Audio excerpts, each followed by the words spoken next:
যারা আমাদেরকে মানবতা শেখায় এখন, অথবা হচ্ছে যে আমাদেরকে অধিকারের কথা শেখায়, যে হিউম্যান রাইটস এর কথা বলে, নারী অধিকারের কথা বলে, অথবা ধরেন যে বিভিন্ন লাভ ইজ লাভ কনসেপ্টের কথা বলে, বিভিন্ন কনসেপ্টের শেখানোর যে তারা যে বলিগুলো আওড়ায়, কিন্তু এরাই কিন্তু দেখেন এই রেশিয়াল সুপ্রিমেসি থেকে দুনিয়াতে এত বড় বড় বিভিন্ন সময় গণহত্যা চালিয়েছে, অথবা হিউম্যান জু কনসেপ্ট তাদের কাছে ছিল, যে আফ্রিকানদেরকে ধরে ধরে মানে হচ্ছে একটা গরিলা একটা চিড়িয়াখানায় রেখে দেখানো যেরকম একটা আনন্দ বা ফান মনে হতো, তারা এরকম মানুষকে এনে রেখে এরকম আনন্দ বিনোদনের বিষয় বানিয়ে নিয়েছিল এবং গণহত্যা চালিয়েছে, মানুষকে মেরেছে বিভিন্ন দেশে, এখনো মারছে। রেশিয়াল সুপ্রিমেসি বা হচ্ছে অনলি চুজেন পিপল, যে আমরা একরকম, থার্ড ওয়ার্ল্ড কান্ট্রি বা সেকেন্ড ওয়ার্ল্ড কান্ট্রি গুলো আর একরকম, তারা আসলে লো আইকিউ এর লোকজন, তাদেরকে সিভিলাইজ করতে হবে, তারা আমাদের চেয়ে কম বোঝে, বা তারা হচ্ছে পশু থেকে ডেভেলপ হয়েছে, এভলভ হয়েছে, কিন্তু not to the level of us.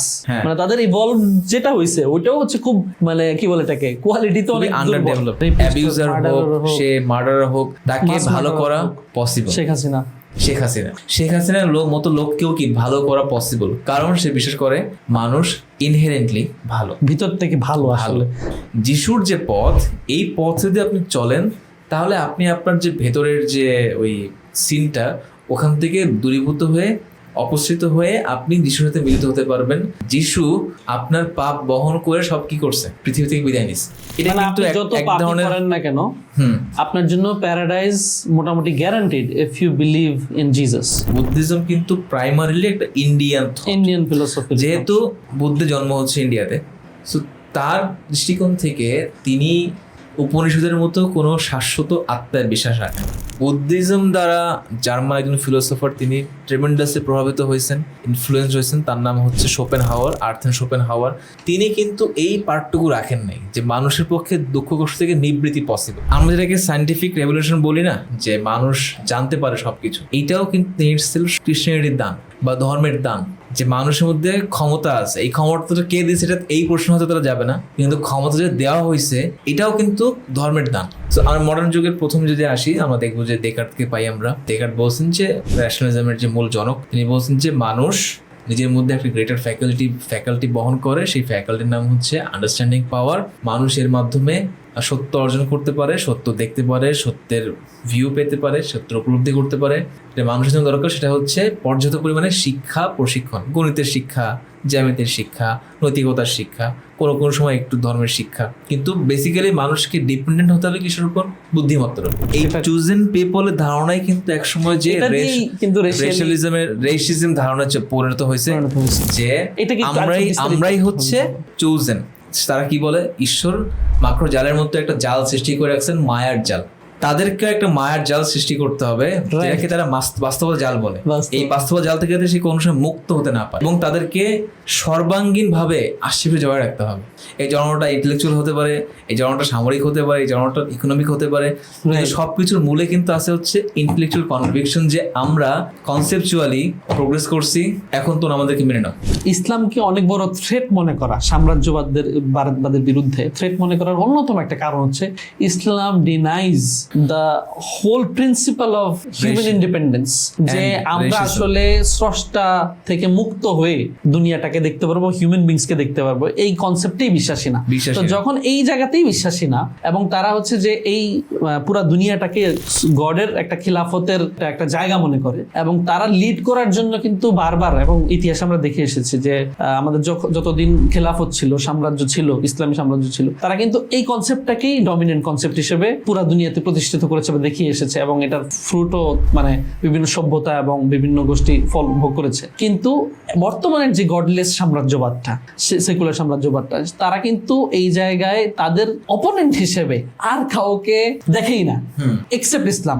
আমরা থার্ড ওয়ার্ল্ড কান্ট্রিতে দেখি যে বিভিন্ন এনজিও হোক, বিভিন্ন সংস্থা হোক, এর মাধ্যমে বলা হয় যে তোমরা এই আইডিওলজি প্রতিষ্ঠা করো, ফান্ডিং দেওয়া হয়, সমকামিতা থেকে শুরু করে মানে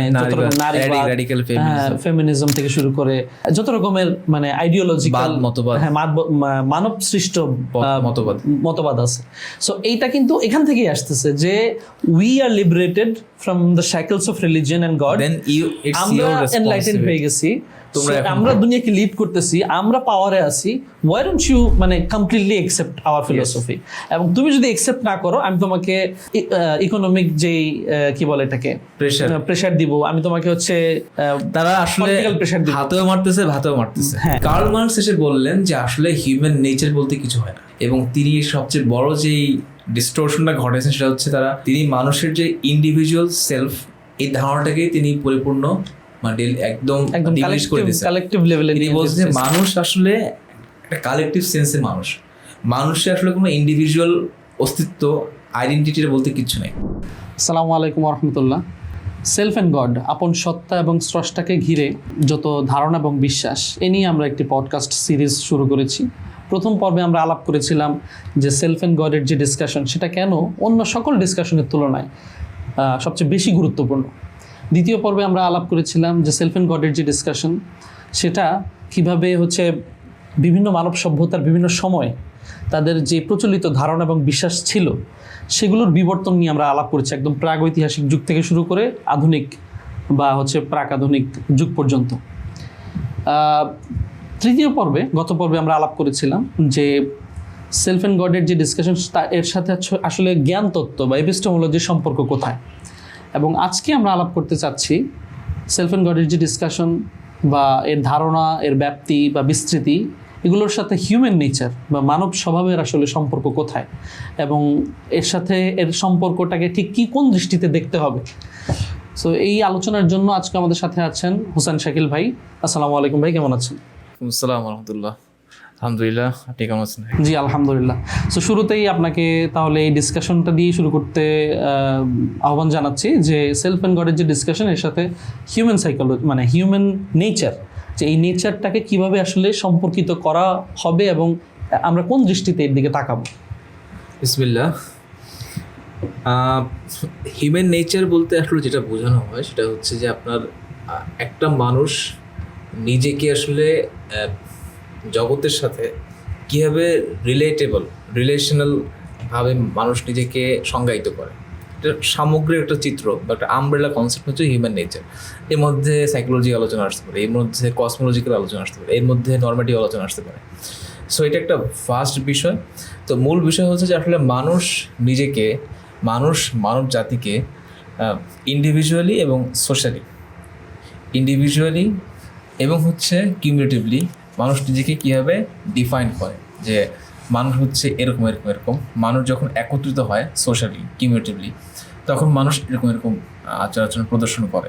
সো ইভেন রাজনীতিবিদ্যা বা পলিটিক্যাল সায়েন্স, সোশ্যাল সায়েন্স, এগুলো কিন্তু হিউম্যান নেচারের যে বলা যায় যে দর্শন, তার যে ভিত্তি, তার যে বুনিয়াদ, তার যে মূল পাটাতন, এর যে দর্শনের যে বিভিন্ন যে আপনার ছোটো যে সিদ্ধান্তগুলো, অনুসিদ্ধান্তগুলো, এইগুলোর ভিত্তি করেই কিন্তু তার আগে ইভেন ধরেন যে অনেক প্রায়োগিক বিদ্যা, সে ফর এক্সাম্পল এডুকেশনাল ফিলোসফি, এগুলোও কিন্তু হিউম্যান নেচারের উপর নির্ভরশীল, যে আপনি মানুষকে যেভাবে ডিফাইন করবেন, আপনার কাছে মানুষের যেখানে বাউন্ডারি, আপনি কিন্তু তার মধ্যেই আপনি কিন্তু চেষ্টা করবেন মানুষকে মোটিভেট করার জন্য, মানুষকে শিক্ষা দেওয়ার জন্য।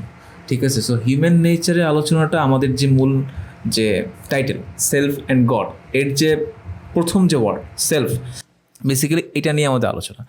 হিউম্যান নেচারের আলোচনা হচ্ছে বেসিক্যালি সেলফ কেন্দ্রিক আলোচনা। সো অবভিয়াসলি বোঝা যাচ্ছে যে আমরা আসলে আমাদের একদম আলোচনার একদম ভেতরে ঢুকে পড়ছি, মানে আমরা ঢুকে যাচ্ছি। মোটামুটি একটা চেষ্টা করেছি যে আমরা ডিভাইন যে কনসেপ্টগুলো, সেখানে আসলে আমাদের আলোচনাটা কিভাবে জড়িত, গড রিলেটেড পারসেপশন। এখন আমরা কিছুটা সেলফের দিকে আসছি এই পর্ব থেকে। জি। এবং বলা যায় যে আমাদের পূর্ববর্তী 3টা আলোচনা হচ্ছে বেসিক্যালি আমাদের কোর প্লটের একটা বলা যায় যে সাপোর্ট, মানে আমরা ক্যারেক্টারগুলোকে বিল্ড করে আসতেছিলাম, এখন আমরা মূল প্লটে ঢুকতে যাচ্ছি ইনশাআল্লাহ। সো হিউম্যান নেচারের আলোচনা বেসিক্যালি হচ্ছে সেলফ কেন্দ্রিক আলোচনা। সো আশা করি বোঝা যাচ্ছে যে আমরা একদমই কোর গুরুত্বপূর্ণ ফান্ডামেন্টাল বিষয়ে চলে আসছে। সো এটার ইম্পর্টেন্স অবশ্যই বলার বাইরে গুরুত্বপূর্ণ। জি। তো এখন এই যে সেলফ অ্যান্ড গডের মধ্যে সেলফের যে অংশটা নিয়ে আমরা হিউম্যান নেচারের সাথে কানেকশনটাকে দেখার চেষ্টা করব। সো সেখানে বিভিন্ন সভ্যতা কেন্দ্রিক যেই দর্শন ছিল, যে আমরা মানব যে স্বভাব চরিত্র, এটাকে আমরা এভাবে দেখি। আমরা তো এগুলো আলোচনা অলরেডি করে আসছি। এর উপর ভিত্তি করে যে প্রায়োগিক যে ব্যাপার স্যাপারগুলো, হ্যাঁ, আপনি যে বিষয়গুলোর পলিটিক্যাল সায়েন্স থেকে শুরু করে আপনার হচ্ছে যে এডুকেশনাল ফিলোসফি কথা বলেছেন, বা এরকম যত সেক্টর আছে, এই জিনিসগুলোকে একটু বিস্তৃত উপায়ে যদি দেখানোর চেষ্টা করেন। আমরা আজকে চেষ্টা করব যে বিভিন্ন দর্শনের দৃষ্টিকোণ থেকে, আমরা তো আগে সভ্যতা কেন্দ্রিক একটা আলোচনা করে আসছি, একটা আউটলাইন দেওয়া হয়েছে যে এই সভ্যতাগুলোতে মানুষকে এইভাবে দেখা হতো। তবে নিঃসন্দেহে একটা সভ্যতায় প্রত্যেকটা চিন্তাবিদ, প্রত্যেকটা বুদ্ধিজীবী, প্রত্যেকটা চিন্তক কিন্তু একই ধরনের মতামত পেশ করবে, একই ধরনের মতবাদ প্রতি সাবস্ক্রাইব করবে, এটা কিন্তু অসম্ভব, এবং এটা আমার মানে প্র্যাকটিক্যালি ইম্পসিবল। সো আমরা আজকে চেষ্টা করবো কিছু প্রমিনেন্ট ফিলোসফি দৃষ্টিকোণ থেকে তারা মানুষকে কীভাবে দেখছে, তারা মানুষকে কীভাবে ডিফাইন করছে, এইটার একটা ছোটোখাটো আলাপ আলোচনা করতে। জি অবশ্যই। সো আমরা যদি প্রথমেই আসি প্রাক মডার্ন যুগের আলাপ আলোচনায়। প্রাক মডার্ন যুগে বলতে আধুনিকতা বা ধরুন রেনেসাঁ পূর্ববর্তী যে সময়টা, যখন ধর্মের একটা আধিপত্য ছিল, মানুষ ধর্মকে জীবনে একদম পার্ট অ্যান্ড পার্সেল মনে করতো, একদম তাদের থেকে অবিচ্ছেদ্য বলে মনে করতো। আমরা সেই যুগটার কিছু ফিলোসফি নিয়ে কথা বলবো, এবং তার পরবর্তীতে আমরা কিছু মডার্ন ফিলোসফি নিয়ে আলোচনা করব, যেখানে হিউম্যান নেচারের যে আলোচনাটা, এটা আরও অনেক বেশি ডাইভার্সিফাইড, অনেক বেশি ভ্যারিড এবং অনেক বেশি মাল্টি ডাইমেনশনাল হয়ে গেছে আর কি। সো আমরা যদি প্রথমে শুরু করতে চাই, তাহলে আমরা প্রাক আধুনিক বা প্রি মডার্ন যুগের ফিলোসফি দৃষ্টিকোণ থেকে আমরা ইন্ডিয়ার একদম বলা যায় যে তাদের সভ্যতার সাথে একাঙ্গীভূত, একদম অবিচ্ছেদ্যভাবে জড়িত যে সভ্যতার যে ফিলোসফি বা যে চিন্তাটা, সেটার নাম হচ্ছে উপনিষদীয় চিন্তা। দেখেন, ইন্ডিয়া একটা বিশাল জায়গা, এখানে বিভিন্ন প্রান্তে বিভিন্ন ফিলোসফির সেই প্রাচীনকাল থেকে আমরা উত্থান পতন দেখে আসতেছি। অবভিয়াসলি প্রত্যেকে যে উপনিষদের সাথে একমত ছিল এমন না। ইভেন আমরা একটু পরে উপনিষদের পরে আলোচনা করব হচ্ছে বুদ্ধিস্ট ফিলোসফি বা বুদ্ধিজম নিয়ে, সেখানে এটাও কিন্তু একটা ইন্ডিয়ান ফিলোসফি। কিন্তু ইন্ডিয়ান ফিলোসফি যদি আমরা বলি যে ইন্ডিয়ান ফিলোসফি আসলে কি, একটা আমব্রেলা টার্ম যদি আমরা ডিফাইন করতে চাই, তাহলে এটাকে আমরা বলবো যে উপনিষদীয় চিন্তা ভাবনা। সো উপনিষদ বেসিক্যালি হচ্ছে সনাতন ধর্মাবলম্বীদের যে মূল বলা যায় যে তাকে রিলিজিয়াস টেক্সট, বেদ, সেই বেদের দার্শনিক আলাপ আলোচনা হচ্ছে বেসিক্যালি উপনিষদ।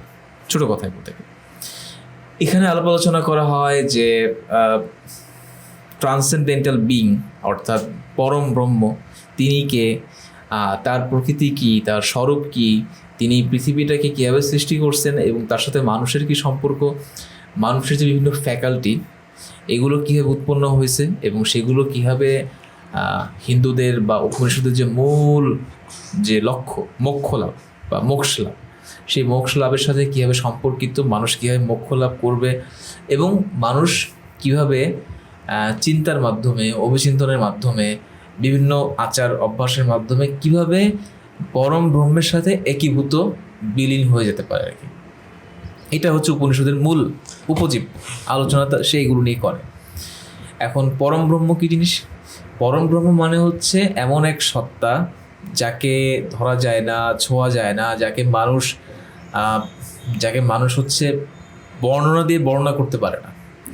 মানুষ তার সম্পর্কে শুধু জানতে পারে হচ্ছে নেতিবাচকভাবে। এই কারণে তাদের একটা খুব বিখ্যাত কথা হচ্ছে যে নেতি মানে হচ্ছে তিনি কি জিনিস সেটা আমরা জানি না, এতটুকু বলতে পারি তিনি কি না।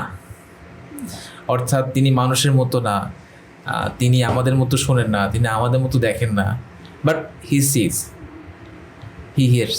কিন্তু কীভাবে দেখেন এগুলো আমরা জানি না। আমরা শুধু বলতে পারি যে তিনি জল না, তিনি বায়ু না, তিনি অমুক না, তিনি তমুক না, বাট তিনি কেমন এটা আমরা জানি না। So he is beyond description. এটা হচ্ছে পরম ব্রহ্ম, অর্থাৎ একটা নির্গুণ নির্বিশেষ সত্তা, যাকে সকল কিছুর আদি কারণ, মূলীভূত কারণ বলে মনে করা হয়। অনেকটা অ্যারিস্টটলের আমরা আগে আলোচনা করেছিলাম প্রাইম মুভারের মতো আর কি। যদিও প্রাইম মুভারের চাইতে পরম ব্রহ্মের যে কনসেপ্ট, এটা আরও অনেক বেশি গভীর এবং ডিপ। সো পরম ব্রহ্ম গোটা পৃথিবীকে সৃষ্টি করছেন নিজের থেকে। তারা এই ক্ষেত্রে একটা উদাহরণ দিয়ে থাকে যে মাকড়সা যেভাবে নিজের পেট থেকে জাল বের করে, এই জালটা দেখতে আলাদা মনে হলেও এটা কিন্তু মূলত মাকড়সারই একটা কি অংশ, এক্সটেন্ডেড পার্ট। একই রকমভাবে আমরা যে পৃথিবীটাকে দেখি এটা হচ্ছে অনেকটা ওই পরম ব্রহ্মের সৃষ্টিকৃত এক ধরনের জালের মতো, যেই জালটাকে সৃষ্টি জাল, মায়া ইত্যাদি বলা হয়ে থাকে, এবং যার মাধ্যমে তিনি এই গোটা জগৎ প্রপঞ্চকে আমাদের সামনে তুলে ধরছেন, যার মধ্যে মানুষ, পশু পাখি, প্রাণী সব কিছু অন্তর্ভুক্ত। মানুষের সাথে পরম ব্রহ্মের সম্পর্কটা কি? তারা মানুষকে এই দৃষ্টিকোণ থেকে দেখে থাকে যে মানুষ হচ্ছে, দেখেন এই এখানে কিন্তু মূল চলে যায় আসলে তারা মানুষ কীভাবে ডিফাইন করে। তাদের কাছে মানুষ হচ্ছে মূলত একটা অপূর্ণাঙ্গ সত্তা। মানুষের পোটেনশিয়াল আছে, মানুষ পূর্ণাঙ্গ হতে পারে, মানুষ মোক্ষ লাভ করতে পারে, কিন্তু এর জন্য তাই কিন্তু অনেক দিন সাধনা করতে হয়, জ্ঞান চর্চা করতে হয়, সেটাকে ইন্টারনালাইজ করতে হয়, তপস্যা করতে হয়, এবং একটা পর্যায়ে যে তাকে তার মূল উদ্দেশ্যর সাথে কি করতে হয়, একীভূত হতে, ইন্টিগ্রেট হতে হয়, এবং মূল উদ্দেশ্যটা হচ্ছে মোক্ষ লাভ, নির্বাণ। যদিও বুদ্ধদের কনসেপ্ট আমরা একটু পরে আসতেছি, নির্বাণের সাথে অবভিয়াসলি মোক্ষ লাভের একটা সম্পর্ক আছে, কিন্তু কনসেপচুয়ালি তারা সেটাকে ভিন্নভাবে ডিফাইন করে। সো উপনিষদে এটাকে বলা হয় মোক্ষ লাভ, এবং তারা মনে করে যে মানুষ বেসিক্যালি এই জগতের মধ্যে আছে হচ্ছে একটা মায়ার খেলা। আমি বললাম যে জগৎ হচ্ছে মায়ার খেলা। এই মায়াটা মানে হচ্ছে মোহমায়া, স্রষ্টারই অংশ যেহেতু গোটা বিশ্বজগৎ। আচ্ছা, এখানে ছোট করে বলে রাখি যে আমি যেই ভার্সনটার কথা বলতেছি উপনিষদের ব্যাখ্যা, এটা হচ্ছে বেসিক্যালি সবচেয়ে প্রমিনেন্ট, সবচেয়ে ডমিনেন্ট যে ব্যাখ্যাটা, শঙ্করাচার্যের ব্যাখ্যা সেটা। যদিও উপনিষদে অনেক ধারা আছে, অবভিয়াসলি অনেকগুলো ব্যাখ্যাকার আছে। সো এটাকে শঙ্করাচার্যের ব্যাখ্যাকে বলা হয় অদ্বৈত বেদান্তবাদ, বা যারা কোনো প্রকার ডিফারেন্সিয়েশনের বিশ্বাস রাখে না। ডিফারেন্সিয়েশনের বিশ্বাস না রাখা মানে কি? তারা বিশ্বাস করে যে মানুষ মূলগতভাবে হচ্ছে পরম ব্রহ্মের অংশ। তাকে যেটা করতে হয় সেটা হচ্ছে সে এই জগতের মায়ার কারণে, ওই পরম ব্রহ্মের ছড়ায় দেওয়া সৃষ্টির যে জাল, এই জাল, এই ফেব্রিকে থাকার কারণে সে নিজেকে চিনতে পারে না। সেই কারণে এন্টারটেনমেন্ট, সেই কারণে মোহ, মায়া, মদ, মাৎসর্য, ভোগ বিলাস, ঠিক আছে, এগুলোতে সে ব্যস্ত হয়ে পড়ে, যার কারণে সে প্রকৃত উদ্দেশ্য থেকে বিচ্যুত হয়ে পড়ে। আর প্রকৃত উদ্দেশ্য হচ্ছে মোক্ষ লাভ। এই কারণে মানুষের পোটেনশিয়াল আছে যে মানুষ নিজেকে চিনতে পারে, এবং মানুষের এই আত্ম উপলব্ধি মানুষকে পরিপূর্ণভাবে মুক্তি দিতে পারে। আর তাদের কাছে যেহেতু ঈশ্বরেরই পার্ট হচ্ছে মানুষ, তাদের কাছে এই কারণে মানুষের মৃত্যুটা কিন্তু কোনো শেষ না। মানুষের মৃত্যুটা প্রকৃতপক্ষে কোনো শেষ না। মানুষের মৃত্যুটা হচ্ছে একটা এন্ডলেস সাইকেলে, একটা নির্দিষ্ট ডিউরেশন আছে অবশ্যই। এই মোক্ষ লাভের আগ পর্যন্ত যে একটা সাইকেল, যদি আপনি এক জন্মে না পারেন, আপনাকে বিভিন্ন জন্মে এসে হলেও কি আপনাকে এই আত্মাটা, আপনার যে যে শাশ্বত চরম ইটার্নাল যে আত্মা, সোল, এটাকে আপনার পরম সোলের সাথে, দ্য ওয়ানের সাথে মিলতে হবে। এটা এক জন্মে না হলেও কি বিভিন্ন জন্মে এসে আপনাকে করতেই হবে। 7 জন্ম বা আরো কোনো 17 জন্মের কথা আছে। সো আপনাকে এই এক জন্মে না হলেও বিভিন্ন জন্মে এসে কাজটা করতে হবে, কিন্তু আপনাকে মূল উদ্দেশ্য পূর্ণ অবশ্যই করতে হবে, বিকজ আপনি কিন্তু এর জন্যই কি, মানে you are wired to be connected with him, to be connected with the one. তারা এই কারণে মানুষের ক্ষেত্রে জ্ঞান চর্চা, ভক্তি, তপস্যা, সাধনা, সংযম ইত্যাদি বিভিন্ন কথাবার্তা বলে থাকে। তো তারা বেসিক্যালি মানুষকে মূলত দেখে হচ্ছে একটা অপূর্ণাঙ্গ সৃষ্টি, বিকজ অফ মায়া, ইলিউশন। যখন মানুষ নিজেকে চিনতে পারে সেলফ রিয়েলাইজেশনের মাধ্যমে, তারা পোটেনশিয়াল রাখে মানুষের জন্য যে মানুষ অবশ্যই নিজেকে অতিক্রম করতে পারে, এবং এই পোটেনশিয়ালটার, এই যে পোটেনশিয়াল, অর্থাৎ পোটেনশিয়াল হওয়ার যে আগের ফেজ এবং যে পরের ফেজ, এর মধ্যে মেডিয়েশন করে হচ্ছে সেলফ রিয়েলাইজেশন ও সেলফ অ্যাওয়েকেনিং। সেলফ রিয়েলাইজেশন হলে সে বুঝতে পারে যে আমি আসলে এই মায়ার জগতে পড়ে থাকার জন্য আসি নাই, আমি বরং একটা পরম ব্রহ্মের একটা অংশ। তখন যদি সে চিনতে পারে এবং যদি সে নির্দিষ্ট পদ্ধতি অবলম্বন করে, তখন সে পরিপূর্ণ মুক্তি পায়। সো এটা হচ্ছে উপনিষদের মানুষের চিত্র। প্রথমত হচ্ছে অপূর্ণাঙ্গ সৃষ্টি, বিকজ অফ মায়া। পোটেনশিয়াল আছে, পোটেনশিয়ালটাকে পূর্ণ করতে হয় হচ্ছে বিভিন্ন, প্রথমত হচ্ছে সেলফ রিয়েলাইজেশন এবং তার পরবর্তী জ্ঞান চর্চা এবং অন্যান্য সাধনা, সংযম, আচার আচরণের মাধ্যমে। তারপরে যে যখন সে মুক্তি পায় তখন সে মোক্ষ লাভ করে। কেউ কেউ মোক্ষ লাভ এই দুনিয়াতেই মানে এক জন্মেই করে ফেলে, এরা খুব উচ্চ মার্গের প্রাণী। এবং কেউ কেউ মোক্ষ লাভ করে দীর্ঘ কয়েক জন্ম পার করে আর কি। সো তাদের থেকে কিন্তু আমরা এই যে ভূত, প্রেত, পিশাচ, এই সব কনসেপ্ট কিন্তু মূলত জন্মান্তরবাদ বা কর্মবাদের সাথে যুক্ত, যে মানুষ বিশ্বাস করে যে আত্মা আটকে থাকে এবং আত্মা ঘুরতে থাকে, এন্ডলেস একটা সাইকেলের মধ্যে ঘুরতে থাকে। সো আমরা অনেক সময় যে ভাবি না যে এই ছোটোখাটো বিষয়গুলো আসলে কোনোভাবে আমাদের হোলিস্টিক যে ওয়ার্ল্ড ভিউর সাথে কোনোভাবে কানেক্টেড না, আসলে কিন্তু কানেক্টেড। আমরা এটা বুঝি আর না বুঝি, এটা কিন্তু কানেক্টেড। আমরা জীবনের প্রত্যেকটা ছোটোখাটো জিনিসও কিন্তু দেখি হচ্ছে আমাদের সেই মূল যে প্যারাডাইম, এটার মাধ্যমে। সেইখান থেকে বের হয়ে আসার আমাদের কোনো আসলে সুযোগ নেই। তো এটা বলতেছিলাম যে উপনিষদের ধারণা হচ্ছে এমন।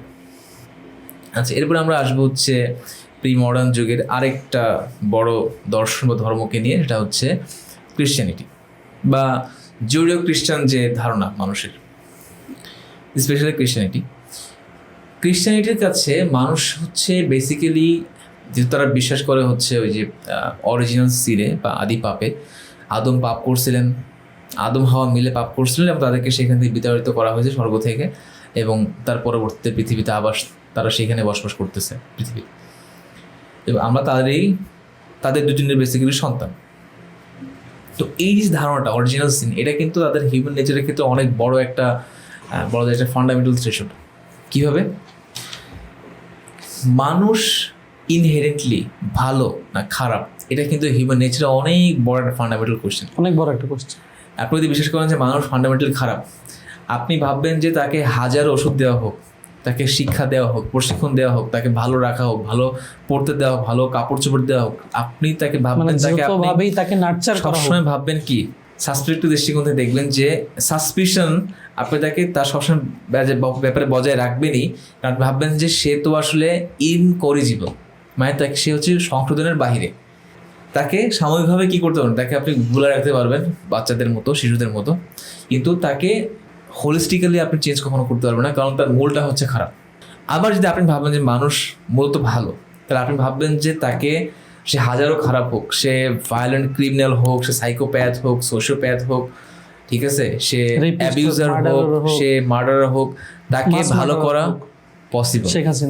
শেখ হাসিনার মতো লোককেও কি ভালো করা পসিবল, কারণ সে বিশ্বাস করে মানুষ ইনহেরেন্টলি ভালো, ভিতর থেকে ভালো, আসলে জাস্ট হচ্ছে পরিবেশের একটা সাইকেলের মধ্যে সে পড়ে গেছে। তার পোটেনশিয়াল আছে হচ্ছে ভালোর দিকে, আর সে অর্থাৎ অপরপক্ষে ভাবে যে পোটেনশিয়াল তার কিছুই নেই, তার মূল পোটেনশিয়ালই হচ্ছে সে খারাপ, মানে বর্ন সিনার। সো এই যে পার্থক্যটা, এটা কিন্তু মানে ফিলোসফি অনেক বড় একটা কোশ্চেন, স্পেশালি হিউম্যান নেচারের ক্ষেত্রে। ক্রিশ্চিয়ানিটি এই ক্ষেত্রে একটু ইউনিক। সে প্রথমে ক্লেম করে যে every human being is a sinner because of the shared relationship with Adam and Eve. যে আপনি আদম হাওয়ার সন্তান হওয়ার কারণে তারা যেহেতু পাপ করছে, আপনি সেই পাপের ভাগিদার। এখন এই পাপের ভাগিদার হওয়ার মানে হচ্ছে আপনি বর্ন সিনার, আপনি একটা পাপের বোঝা নিয়ে আসছেন, আপনি ইনহেরেন্টলি খারাপ। তবে যদি আপনি সঠিক পরিচর্যা পান, সেই পরিচর্যা আসতে হবে হচ্ছে ঈশ্বর থেকে, হোলি ঘোস্ট থেকে, এবং যেটা চূড়ান্তভাবে ম্যানিফেস্টেশন ঘটছে হচ্ছে যিশুর মাধ্যমে। যিশুর যে পথ, এই পথে যদি আপনি চলেন, তাহলে আপনি আপনার যে ভেতরের যে ওই সিনটা, ওখান থেকে দূরীভূত হয়ে, অপসৃত হয়ে আপনি যিশুর সাথে মিলিত হতে পারবেন। যিশু আপনার পাপ বহন করে সব কি করছে, পৃথিবী থেকে বিদায় নিচ্ছে। এটা হচ্ছে তাদের কাছে জীবনের মূল দৃষ্টিভঙ্গি। এখানে আমি একটু ছোট একটা বিষয় অ্যাড করতে চাই, সেটা হচ্ছে যে ওয়ান অফ দ্য বুকস যেটা আমাকে ইন্সপায়ার্ড করছে স্পিরিচুয়ালি টু বি ইন্টারেস্টেড, সেটা হচ্ছে জন মিল্টনের প্যারাডাইস লস্ট। এই বইটা যখন আমরা একাডেমিকলি যখন অনার্সে পড়াশোনা পড়ি, তো তখন এটার যে কনসেপ্ট, এটা টোটালি হচ্ছে ক্রিশ্চিয়ানিটির কনসেপ্ট, কিন্তু এইটার যে এসেন্সটা এটা কিন্তু মোটামুটি সেম, মানে ইসলামিক পার্সপেক্টিভ থেকে। সো সেখানে কিন্তু একটা ড্রিম অ্যালেগরির মাধ্যমে দেখানো হয় যে একটা লোক কীভাবে তার শরীরে একটা বোঝা আছে, মানে পিঠে কুজো একটা অবস্থা তার, এবং এটা হচ্ছে তার পাপের ভার, এবং এইটাকে নিয়ে তাকে হচ্ছে যে প্যারাডাইসে যেতে হবে, এবং এটার জন্য সে এতগুলা বাধা বিপত্তি অতিক্রম করে সে ফাইনালি হচ্ছে প্যারাডাইসে পৌঁছায়। এই যে তার একটা মানে ইনক্রেডিবল জার্নি, এইটা মানে এত মানে কি বলে মেসমেরাইজিং হচ্ছে যে অ্যাডভেঞ্চারাস লাগছে আমার কাছে। তখন মনে হচ্ছে আচ্ছা জিনিসটা তো সেম বলতে গেলে এক অর্থে, যে আমরাও তো এই দুনিয়াতে একটা এমন যাত্রার মধ্য দিয়ে যাই, যে যাত্রার মধ্য দিয়ে আসলে এখন এত বাধা বিপত্তির মধ্য দিয়ে যাই, রোগ শোক জরা থেকে শুরু করে মৃত্যু, প্রত্যেকটা জিনিস। হ্যাঁ, সো এটা এক অর্থে তো সেম, কনসেপ্টটা তো সেম, জাস্ট হচ্ছে ক্রিশ্চিয়ান পার্সপেক্টিভে সেটাকে দেখানো হয়েছে। সো আমাকে ওই জিনিসটা থেকে আমি নিজে ওটা দ্বারা ইন্সপায়ার্ড হই যে আচ্ছা ঠিক আছে, এটা কিভাবে আমাদের কনসেপ্টের সাথে ওতপ্রোতভাবে জড়িত। সো এবং আমরা আলোচনা করলে বুঝতে আসলে এটা খুব ক্লোজলি কানেক্টেড। সো তারা যেহেতু অরিজিনাল সিনে বিশ্বাস করে, তারা মানুষের ক্ষেত্রে এক ধরনের নেগেটিভ, প্রাইমারি এক ধরনের নেগেটিভ ধারণা রাখে যে মানুষ ইনহেরেন্টলি সিনার, তারা এক ধরনের শেয়ার্ড সিন নিয়ে পৃথিবীতে আসে। তাদেরকে এমনিতে ছেড়ে দিলে, ইনডিসিপ্লিনড অবস্থা ছেড়ে দিলে তারা স্বাভাবিকভাবে কী হবে, ব্রুটিশ বারবারাস হবে আর কি, তারা বড় বড় পশুদের মতো হবে। এই কারণে তাদেরকে সবসময় কিসের মধ্যে রাখতে হয়, ডিসিপ্লিনের মধ্যে রাখতে হয়, এবং তাদেরকে ভালোর পথ দেখাতে হয়। আর এই ভালোর পথ দেখাবে কে? ঈশ্বর। ঈশ্বর কার মাধ্যমে দেখাইছেন? তার নিজের পুত্রের মাধ্যমে, মানে অর্থোডক্স ক্রিশ্চিয়ানিটির মতে যিশুর মাধ্যমে। যিশু আপনাদের আমার সবার বোঝা নিয়ে, পাপের বোঝা নিয়ে তিনি মারা গেছেন। এখন তাকে বিশ্বাস করলে আপনি নিজের সেই সিন থেকে মুক্ত হয়ে নিজেকে পরিশুদ্ধ করতে পারবেন। কিন্তু ক্রিশ্চিয়ানিটির যে এই যে একটা bleak view of human being, যে মানুষ বেসিক হচ্ছে সিনার, এটা কিন্তু এক ধরনের করেন না কেন আপনার জন্য প্যারাডাইস মোটামুটি guaranteed if you believe in Jesus. Otherwise এছাড়া আপনার কোনো উপায় নেই।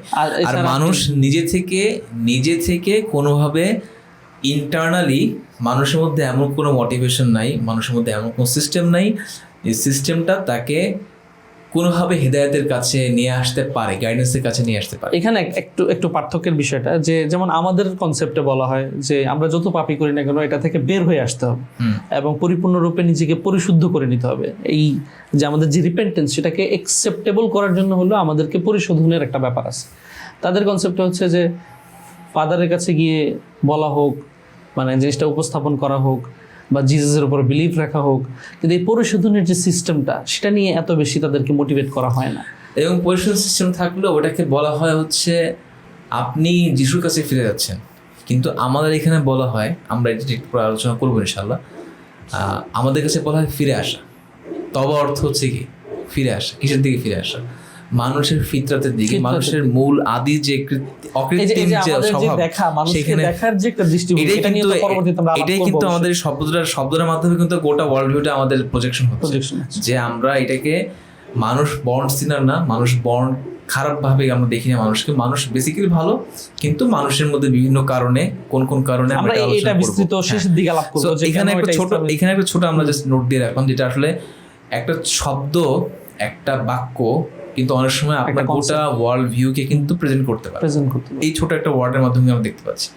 সো ক্রিশ্চিয়ানিটির এই যে bleak view of human being, এটা কিন্তু পরবর্তীতে আমরা দেখতে পাই বিভিন্নভাবে। এটা তাদের যে মানুষের ক্ষেত্রে যে একটা নেগেটিভিটি, যে মানুষ সবসময় শাসনের উপর রাখতে হবে, ডিসিপ্লিনের উপর রাখতে হবে, তাদেরকে ছেড়ে দিলে তারা কি হবে, বর্বর হবে আর কি। এই নেগেটিভিটিটা কিন্তু আমি প্রায় সকল ক্ষেত্রে আমরা পারসিস্ট করতে দেখি আর কি, ক্রিশ্চিয়ান সভ্যতাতে এবং ক্রিশ্চিয়ান লিটারেচারে।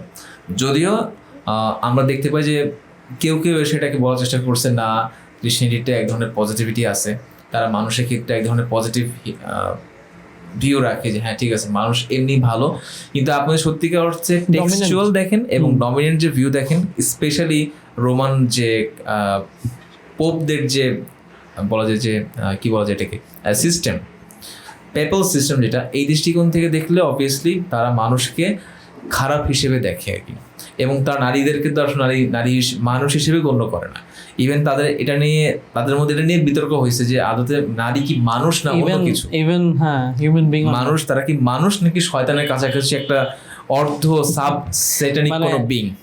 ইভকে তারা হচ্ছে ওইটার একটা মানে সকল সিনের মানে একদম সেন্ট্রাল বিং হিসেবে দেখে, সেন্ট্রাল যার মানে যে না থাকলে যার সমস্যা না হলে আমরা হয়তো বা ওই প্যারাডাইস থেকে নেমে আসতাম না, বা হিউম্যান বিংস এর। এবং এখানেও কিন্তু আমাদের সাথে একটা বড় এই পার্থক্য আছে। এই পার্থক্যটা কিন্তু হিউম্যান নেচারের আলোচনাতেও কিন্তু অবশ্যই, যে আমরা আসলে দেখছি কিভাবে নারীকে পুরুষকে এবং হিউম্যান ইভেন নারী পুরুষের যে পারস্পরিক সম্পর্ক কেমন হওয়া উচিত, তাদের আইডিয়াল যে কোএক্সিস্টেন্স এটা কেমন পর্যায়ে হওয়া উচিত, এটাও কিন্তু হিউম্যান নেচার একটা পার্ট। যেটা আমরা বললাম যে হিউম্যান নেচার যখন বিভিন্ন মানুষ যখন একত্রিত হয় তখন তাদের আইডিয়াল স্টেটটা কেমন হওয়া উচিত, বা how is it and how it should be, এই দুইটা কিন্তু হিউম্যান নেচার আলোচনায় আসে আর কি। এটা পরবর্তীতে পলিটিক্যাল সায়েন্স, সোশ্যাল সায়েন্সের রূপ নিচ্ছে আর কি। এখন আমরা ক্রিশ্চিয়ানিটির পরে চলে যাব হচ্ছে, যদিও মাঝখানে ইসলাম আছে, আমরা ইসলামের সবার শেষে আলোচনা করবো হাউ ইজ ইট ডিফারেন্ট। হ্যাঁ, ডিফারেন্ট সবগুলো থেকে। আমরা যদি এখন চলে আসি মডার্ন যুগে, বুদ্ধিজমটাকে আপনি আচ্ছা সরি বুদ্ধিজম পড়লে আমি মনে হয় যে হ্যাঁ হিন্দুইজমের পরে আমরা বুদ্ধিজম আলোচনা করব। আচ্ছা সরি, আমরা তাহলে এখানে বুদ্ধিজমটা আরেকটু আলোচনা করে নিই। যেটা বলে আসলাম যে বুদ্ধিজম কিন্তু প্রাইমারিলি একটা ইন্ডিয়ান ফিলোসফি, যেহেতু বুদ্ধের জন্ম হচ্ছে ইন্ডিয়াতে এবং সে তার মূল সকল প্রকার শিক্ষা দীক্ষা কিন্তু সব এদিকেই, স্পেশালি বাংলা, বিহার এদিকে সে চলাফেরা করছে আর কি। সো এই মধ্যপ্রদেশ বিহারের দিকে। সো তার দৃষ্টিকোণ থেকে তিনি উপনিষদের মতো কোনো শাশ্বত আত্মার বিশ্বাস রাখেন না, শাশ্বত কোনো আত্মার বিশ্বাস রাখেন না, তিনি পরম ব্রহ্মের কোনো কনসেপ্টে বিশ্বাস রাখেন, মানে godless philosophy in a way. হ্যাঁ, godless philosophy but not materialistic, idealistic. So অনেকে ভাবে যে গডলেস হওয়া মানেই হচ্ছে ম্যাটেরিয়ালিস্টিক। এইটা কিছু অর্থ সঠিক, যদি আপনি সত্যিকার অর্থে দেখেন, আপনি যদি অনেস্ট হন, গডলেস ফিলোসফি কিন্তু কোনোভাবেই আপনি এটাকে আইডিয়ালিস্টিক ওয়েতে দাঁড় করাতে পারবেন না। যদি আপনি মাঝে মাঝে টুইক করেন যেটা বুদ্ধ করছে, তখন যে এটা আইডিয়ালিস্টিক। এখানে একটা ক্যাচ আছে, বিষয়টা হচ্ছে যে আপনি যখনই গডলেস ফিলোসফির দিকে আগাবেন তখন গডের জায়গায় আপনাকে এমন কোন সত্তাকে বসাতে হবে যে হচ্ছে আপনার চেয়ে সুপিরিয়র কনসেপচুয়ালি, আইডিওলজিক্যালি, অথবা হচ্ছে যে আন্ডারস্ট্যান্ডিং ওয়াইজ, রিয়েলাইজেশন ওয়াইজ। যেমন একজন মানুষ যখন বুদ্ধকে এমন জায়গায় বসাচ্ছে যে বুদ্ধ আমার চেয়ে ভালো বুঝে, ভালো জানে, দুনিয়ার মোহ মায়ার যে কনসেপ্ট সেটার হচ্ছে সবচেয়ে পারফেক্ট যে দৃষ্টিভঙ্গি তার কাছে আছে, তিনি সেই স্টেটাসে পৌঁছে গেছেন যে স্টেটাসে পৌঁছালে মানুষ সকল সত্যকে ক্লিয়ারলি দেখতে পায়। মানে in a way kind of semi god, যদি গডও না হয় বা হিউম্যান বিংও না হয়, মাঝামাঝি কোনো একটা অবস্থান। সো ইন এ ওয়ে আপনি কিন্তু গডলেস ফিলোসফি বললেও গডলি একটা ক্যারেক্টারিস্টিক দিয়েই কিন্তু চিন্তাটাকে ধারণ করছেন। এটা হয়তো ট্র্যাডিশনালি গডলেস হতে পারে বাট নন ট্রান্সেন্ডেন্টাল, রাইট? মানে আপনাকে নিজেকে ট্রান্সেন্ড করার মতো একটা ব্যবস্থা আপনার ফিলোসফি থাকতেই হবে, আদারওয়াইজ আপনি পৃথিবীকে মেক সেন্স করাতে পারবেন না কখনো। বিকজ আপনি উই আর ভেরি ইনকনসিকুয়েন্সিয়াল, আমরা খুবই ইনসিগনিফিকেন্ট। এই ইনসিগনিফিকেন্স দিয়ে আপনি গোটা পৃথিবীর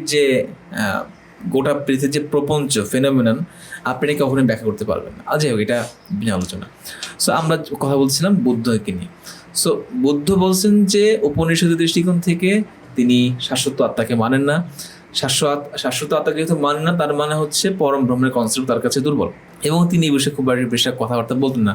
গড আছে কি নাই, তিনি এগুলো চাইতে মূল যে তার কাছে মনে হয়েছে মানুষের সকল কর্ম প্রচেষ্টা, সকল জ্ঞান চর্চার মূল হওয়া দরকার একটা প্রশ্নের উত্তর জানা, যে মানুষের জীবনে দুঃখ কেন, দুঃখ নিবৃত্তি হচ্ছে তার দর্শনের মূল কথা। মানে প্রবলেম অফ ইভিলটাকে কিভাবে আসলে ডিল করা উচিত। ইয়েস, প্রবলেম অফ ইভিলকে কিভাবে ডিল করে আপনি নিজেকে কিভাবে এর থেকে মুক্ত করতে পারেন। সো তিনি বলছেন অনেকটা উপনিষদের মতো এখানে কথাবার্তা, যদি উপনিষদের মূল কনসেপ্ট তিনি মানে হিউম্যান নেচারটাকে একটা সেন্ট্রালাইজড ওয়েতে চিন্তা করা, যে মানব জীবনের বাস্তবতাই হচ্ছে দুঃখ কষ্ট, এবং এই দুঃখ কষ্ট থেকে নির্বাণ লাভ করাটাই হচ্ছে তার মৌলিক উদ্দেশ্য। সো এই কেন্দ্রিক মানুষের এবং তিনি তার যে চতুষ্টয়, অর্থাৎ তিনি 4টা মূল দর্শনের কথা বলছেন। তার মধ্যে একটা হচ্ছে পৃথিবীর দুঃখ আছে, দুঃখ নিবারণ করা যায়, দুঃখ কিভাবে নিবারণ করা যায় এবং মানুষের মূল জীবনের উদ্দেশ্য কি, এই যে মূল 4টা মানে এখানে যে একটা জিনিস মানে ধরেই নেওয়া হচ্ছে যে মানব জীবনের মূল যে সিগনিফিকেন্স এটা হচ্ছে দুঃখ কষ্ট এবং এটা থেকে বের হওয়া সম্ভব। So এই অনুযায়ী কিন্তু মানুষকে তারা দেখবে যে হ্যাঁ দুঃখ কষ্টে আছে, তাকে নির্বাণ লাভ করতে হবে। এবং যেটা আমরা পরবর্তী যুগে যখন দেখব, ধরেন যে বুদ্ধিজম দ্বারা জার্মান একজন ফিলোসফার, তিনি ট্রেমেন্ডাসলি প্রভাবিত হয়েছেন, ইনফ্লুয়েন্স হয়েছেন, তার নাম হচ্ছে শোপেনহাওয়ার, আর্থেন শোপেনহাওয়ার।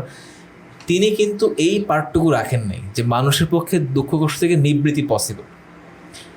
তিনি বুঝতে গেছেন এতটুকু নিছেন যে দুনিয়াটা, পৃথিবীটা দুঃখ কষ্ট ভরা, কিন্তু বুদ্ধের কাছ থেকে এটা নির্ণয় দুঃখ কষ্ট থেকে মুক্তি পাওয়া, এই কনসেপ্টটা আপনি ট্রান্সেন্ড করে নিজেকে ট্রান্সেন্ডেন্টাল একটা ওয়েতে নিজেকে এই প্রপঞ্চ থেকে, মায়ার প্রপঞ্চ থেকে মুক্ত করতে পারে। তাহলে একটা জিনিস এখানে মানে খুব ইন্টারেস্টিং মনে হয় যে যেই লোকটা এইভাবে চিন্তা করছে যে আমার নির্বাণ লাভ সম্ভব, তার লাইফের কিন্তু অনেক প্রচেষ্টা এই কেন্দ্রিক হবে। এবং সে নিজেকে বিশ্বাস করতেছে না, সে কিন্তু এইদিকে সময় ওইভাবে দিবে না। সে সারাক্ষণ ভাববে যে আমি তো ধরেই নিচ্ছি যে দুঃখ কষ্ট বাস্তবতাটাই আমি মেনে নিচ্ছি। সো লাইফের কত মানে এখানে কিন্তু অনেক বড় একটা পার্থক্য চলে আসে যে আপনি হিউম্যান কিভাবে দেখতেছেন, আপনার কিন্তু এই অনুযায়ী গোটা কিছু সবকিছুকে নির্ধারণ হয়ে যাবে। আপনি যদি ভাবেন যে না আমার পক্ষে দুঃখ কষ্ট থেকে মুক্তি পাওয়া পসিবল না, আপনার কোনো চেষ্টাই করবেন না। আর যে ভাববে যে আমার জীবনে দুঃখ কষ্ট থেকে মুক্তি পাওয়া পসিবল, সে এটা জানা মাত্র যে দুঃখ কষ্ট আছে, এরপর তার সকল প্রচেষ্টা ডাইভার্ট হবে কিসের দিকে? মুক্তি পাওয়ার দিকে। নিজেকে এই সংযমের মধ্যে দিয়ে যাওয়া, এক ধরনের রিনাউন্সিয়েশন প্রসেসের মধ্যে দিয়ে যাওয়া, নিজেকে ডিসিপ্লিনের মধ্যে রাখা। এবং ধরা যাক আমরা যদি আইডিয়ালি বলি যে আসলে দুঃখ কষ্টকে অতিক্রম করা যায় না, তখন সে যতটুকু প্রচেষ্টা করছে সে আসলে নিজের সত্তার বিরুদ্ধে যে সে অর্জনটা করার চেষ্টা করছে, এবং সে তার নিজের যে কনভিকশন। যেমন আমি যদি এটা সহজ ভাষায় বলি যে একটা মানুষ মনে করে যে খাবার না খেয়েও বাঁচা যায়, এবং সে নিজেকে ওই অবস্থায় নেওয়ার জন্য খুব প্রচেষ্টা করছে। যেমন আমরা কোনো ঋষিকে ইয়োগীকে করতে দেখি, তারা খাবার দাবার খায় না, কিন্তু তাদের কাছে মনে হয় যে খাবার খাওয়া ছাড়া বাঁচা পসিবল। কিন্তু এটা তো আপনি নিজেরই আসলে একটা যে এই যে আপনার হিউম্যান নেচার বা আপনার যে একটা সত্তাগত বৈশিষ্ট্য, সেটার বিরুদ্ধে আপনি দাঁড়ায় আছেন। তো একইভাবে যখন মানসিকভাবে যখন আপনি যেভাবে মানুষকে পোর্ট্রে করবেন, সেইটা কিন্তু আপনার গোটা জীবনের সবকিছুকে নির্ধারণ করতেছে বা করে দিবে অবশ্যই। সো বুদ্ধ বলছে যে দুঃখ আছে, কিন্তু দুঃখ থেকে নিবারণ পসিবল কিভাবে? আমার এই 8টা রাস্তা, সত্য কথা বলতে হবে, সত্য চিন্তা করতে হবে, সত্য মানুষের সাথে চলাফেরা করতে হবে, এইভাবে 8টা তিনি বলছেন আর কি, 8টা মার্গের কথা, অষ্টমার্গ যেটাকে বলা হয়। এবং আমরা দেখতে পাচ্ছি যে তার মানে বুদ্ধ প্রাইমারিলি এই গোটা জগৎকে দেখেন হচ্ছে বলা যায় যে একটু পেসিমিস্টিক্যালি, একটু সিনিক্যাল, যে পৃথিবীটা একটু ডেমনিক সত্তায় ভরা, এর মধ্যে আসলে কোনো অর্থ নাই। কিন্তু আপনি যখন আরেকটু ডিপলি প্রয়োগ করবেন, তখন দেখবেন যে বুদ্ধ কিন্তু দিন শেষে কিন্তু অপটিমিস্টিক, যে মানুষের পক্ষে এটাকে অতিক্রম করা পসিবল। মানুষের সকল প্রচেষ্টার মূল থাকবে কি? নিজেকে কীভাবে অতিক্রম করতে হয়, বা এটাকে তিনি বলছেন কি? নির্বাণ লাভ। যখন মানুষের মধ্যে সকল মায়া, মোহ, আবেশ, চাহিদার যে হিন্দু ফিলোসফির সাথে মানে ইন্ডিয়ান যে সনাতনী ফিলোসফির সাথে এই বুদ্ধিস্ট যে ফিলোসফি, এখানে একটা জিনিস হচ্ছে যে ওরা অ্যাটলিস্ট পরকাল কেন্দ্রিক বা হচ্ছে ব্রহ্ম কেন্দ্রিক, স্রষ্টার সাথে মিলিত হওয়া কেন্দ্রিক একটা কনসেপ্ট লালন করে। এখানে হচ্ছে within this world, everything should be within this world, মানে এর বাইরে না, নট বিয়ন্ড দিস ওয়ার্ল্ড, যা কিছু সবকিছু এর মধ্যেই আছে। এই কারণে এটা একটা গডলেস, একটা নাস্তিকীয় ফিলোসফি, কিন্তু ম্যাটেরিয়ালিস্টিক না যে আপনাকে এটা কোনো সময় বলবেন তুমি ভোগের রাস্তায় হাঁটো। অ্যাট লিস্ট তাদের হিউম্যান নেচারের একটা পার্ট তারা মানে ইন এ ওয়ে রাইট, যে আসলে ম্যাটেরিয়ালিস্টিক ওয়েতে কখনোই হচ্ছে যে দুনিয়াতেও না আখিরাতেও মানে, আর তারা ঈশ্বরকে বাদ দিছে হচ্ছে এই আলোচনা তাদের কাছে মনে হয়েছে অপ্রাসঙ্গিক। তাদের কাছে মনে হয়েছে যে দুঃখের যে ফিলোসফি, এগুলোর সাথে এই প্রশ্নটা খুবই ভেগলি কানেক্টেড। যে প্রবলেম অফ ইভিলটাকে যেভাবে ডিল করা হয়, যে if God existed, if he is all powerful, if he is all good, then কেন তিনি এত সমস্যা রাখবেন, এত কষ্ট রাখবেন, এত জরাজীর্ণতা রাখবেন? সো ওই জায়গা থেকে কিন্তু গডের প্রতি একটা নেগেটিভ, এটা অনেকে ভাবে হচ্ছে একটা অধরা পার্ট, মানুষ এখানে কখনো যেতে পারবে না, একটা বিয়ন্ড ডেসক্রিপশন একটা জগৎ, এখানে ভাবে কি এখানে একদম পুরোপুরি বাতি দিয়ে দাও।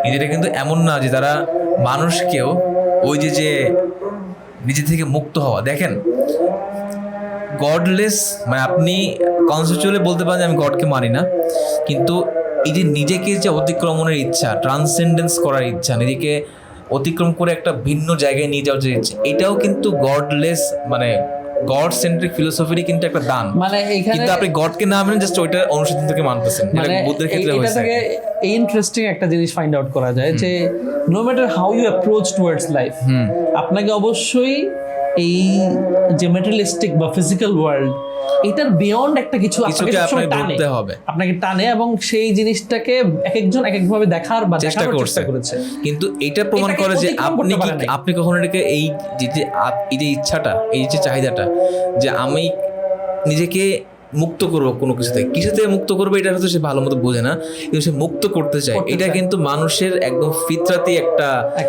চাহিদা, একটা স্বভাব, এটাও কিন্তু হিউম্যান নেচারের মধ্যেই পড়ে। সো বুদ্ধ এই পার্টটাকে মানে এন্ডোর্স করছে, কিন্তু বাকি ফিলোসফিক্যালি সে গডকে মানতো না। সো বুদ্ধের যে হিউম্যান ভিউ বা হিউম্যান নেচার যে ভিউ, এটাকে বলতে হয় এক কথায় primarily pessimistic, but at the end it's optimistic about human being, যে মানুষ নির্মাণ লাভ করতে পারে। নির্মাণ লাভের পরে কিন্তু আর কিছু নেই, এরপরে কিন্তু শূন্যতা। কিন্তু জগৎ থাকতে হলে আপনি কি করতে হবে? আপনাকে দুঃখ কষ্টের যে সাইকেল, এই ভিশিয়াস সাইকেলকে ভেঙে আপনার নির্মাণ লাভ করতে হবে। এরপরে কিন্তু পরিপূর্ণ শূন্যতা, অসীম শূন্যতা তাদের কাছে আর কি। আচ্ছা, সো বুদ্ধিস্ট ফিলোসফির জায়গা থেকে হিউম্যান নেচারের একটা কোর ফান্ডামেন্টাল একটা যে দৃষ্টিভঙ্গি, সেটা আমরা দেখলাম। আচ্ছা, আপনি আলোচনা করতে যাচ্ছিলেন যে মডার্ন যুগে আমরা কভার করেছি হচ্ছে, এবং মডার্ন যুগের পেছনে কিন্তু ক্রিশ্চিয়ানিটির এইটা অনেক বড় একটা বিষয়, মানে এড়ানো যাবে না। অবভিয়াসলি এটা মাথায় রাখতেই হবে যে এরা হাজার বছর যাবৎ ক্রিশ্চিয়ানিটিকে দেখে আসছে, সেই কালচারের মধ্যে, সেই সংস্কৃতির মধ্যে তারা বড় হয়েছে। তাদের মানে পানি এবং তাদের হাওয়া বাতাস কিন্তু খ্রিস্টান, তারা খ্রিস্টান পানি খেয়ে বড় হয়েছে, খ্রিস্টান হাওয়ায় বড় হয়েছে। এর মধ্যে যেটাকে বলি না আবহাওয়া, আব মানে হচ্ছে ফার্স্টে পানি, আর হাওয়া মানে তো হাওয়া। আবহাওয়া মানে হচ্ছে মানে গোটা যে আপনার যে এনভায়রনমেন্টটা, অ্যাম্বিয়েন্স, সেটা কিন্তু ক্রিশ্চিয়ানিটি ছিল। সো এই ক্রিশ্চিয়ানিস্টিক ফিলোসফি থেকে বা ক্রিশ্চিয়ানিটি একটা সাংস্কৃতিক বলয় থেকে তারা কিন্তু চাইছে যে এখান থেকে বের হয়ে এসে জীবন এবং জগৎকে নতুন ভাবে নিউট্রালি আমরা জগৎকে অ্যাপ্রোচ করতে, যদিও নিউট্রাল আসলে পসিবল না, কিন্তু তারা চাইছে যে আমরা একটু নিউট্রালি মানে হচ্ছে ধর্মের প্রভাব, মানে সম্পূর্ণ হিউম্যানিস্টিক ওয়েতে, মানে একদম কে আমাকে কিছু বলে দিবে না, আমরা আমাদের মতো করে চেষ্টা করব। ফার্স্ট প্রিন্সিপাল বিলিফ থাকবে না, কোনো রকমের প্রি কনসিভড নোশন থাকবে না, কিচ্ছু থাকবে না, মানে আমরা ফাউন্ডেশনে কিছু নাই, ওখানে আমরা একটা নতুন ফাউন্ডেশন দাঁড় করাবো, ওখান থেকে দাঁড়িয়ে আমরা দুনিয়াটাকে দেখব। হ্যাঁ, সো আমি এই বিষয়ে একটু আপনার কাছে অনুমতি চাচ্ছি যে আমি এই বিষয়ে কিছুক্ষণ কথা বলতে চাই। এটা মনে খুব ইম্পর্টেন্ট একটা পয়েন্ট, যেটা আমি ভুলে যাচ্ছিলাম, যে আমি হয়তো ভুলে যেতাম, জাযাকাল্লাহ খায়র, যে ক্রিশ্চিয়ানিটি কীভাবে প্রি মডার্ন যে পরবর্তী সাবসিকুয়েন্ট যে ডেভেলপমেন্ট, এগুলোকে কীভাবে ইনফ্লুয়েন্স করছে। Right, say for example pre modern যুগে তো অবভিয়াসলি তারা মানুষের উপরে মৌলিকভাবে এক ধরনের অপটিমিস্টিক ছিল, যেটা আমরা দেখে আসলাম। ক্রিশ্চিয়ানিটি যাই হোক, তারা কিন্তু সকল কথা সেটা বলবে যে যিশুর মাধ্যমে হলেও মানুষের কিন্তু মুক্তি পসিবল, তারা একদমই কিন্তু নিয়ালিস্টিক না। কিন্তু মডার্ন যুগে এসে আমরা দেখতে পাই অনেক ফিলোসফার কিন্তু পরিপূর্ণ নায়ালিস্টিক, পেসিমিস্টিক ছিল না মানুষের, তারা কিন্তু মানুষের উপরে অপটিমিস্ট ধারণার পোষণ করতো।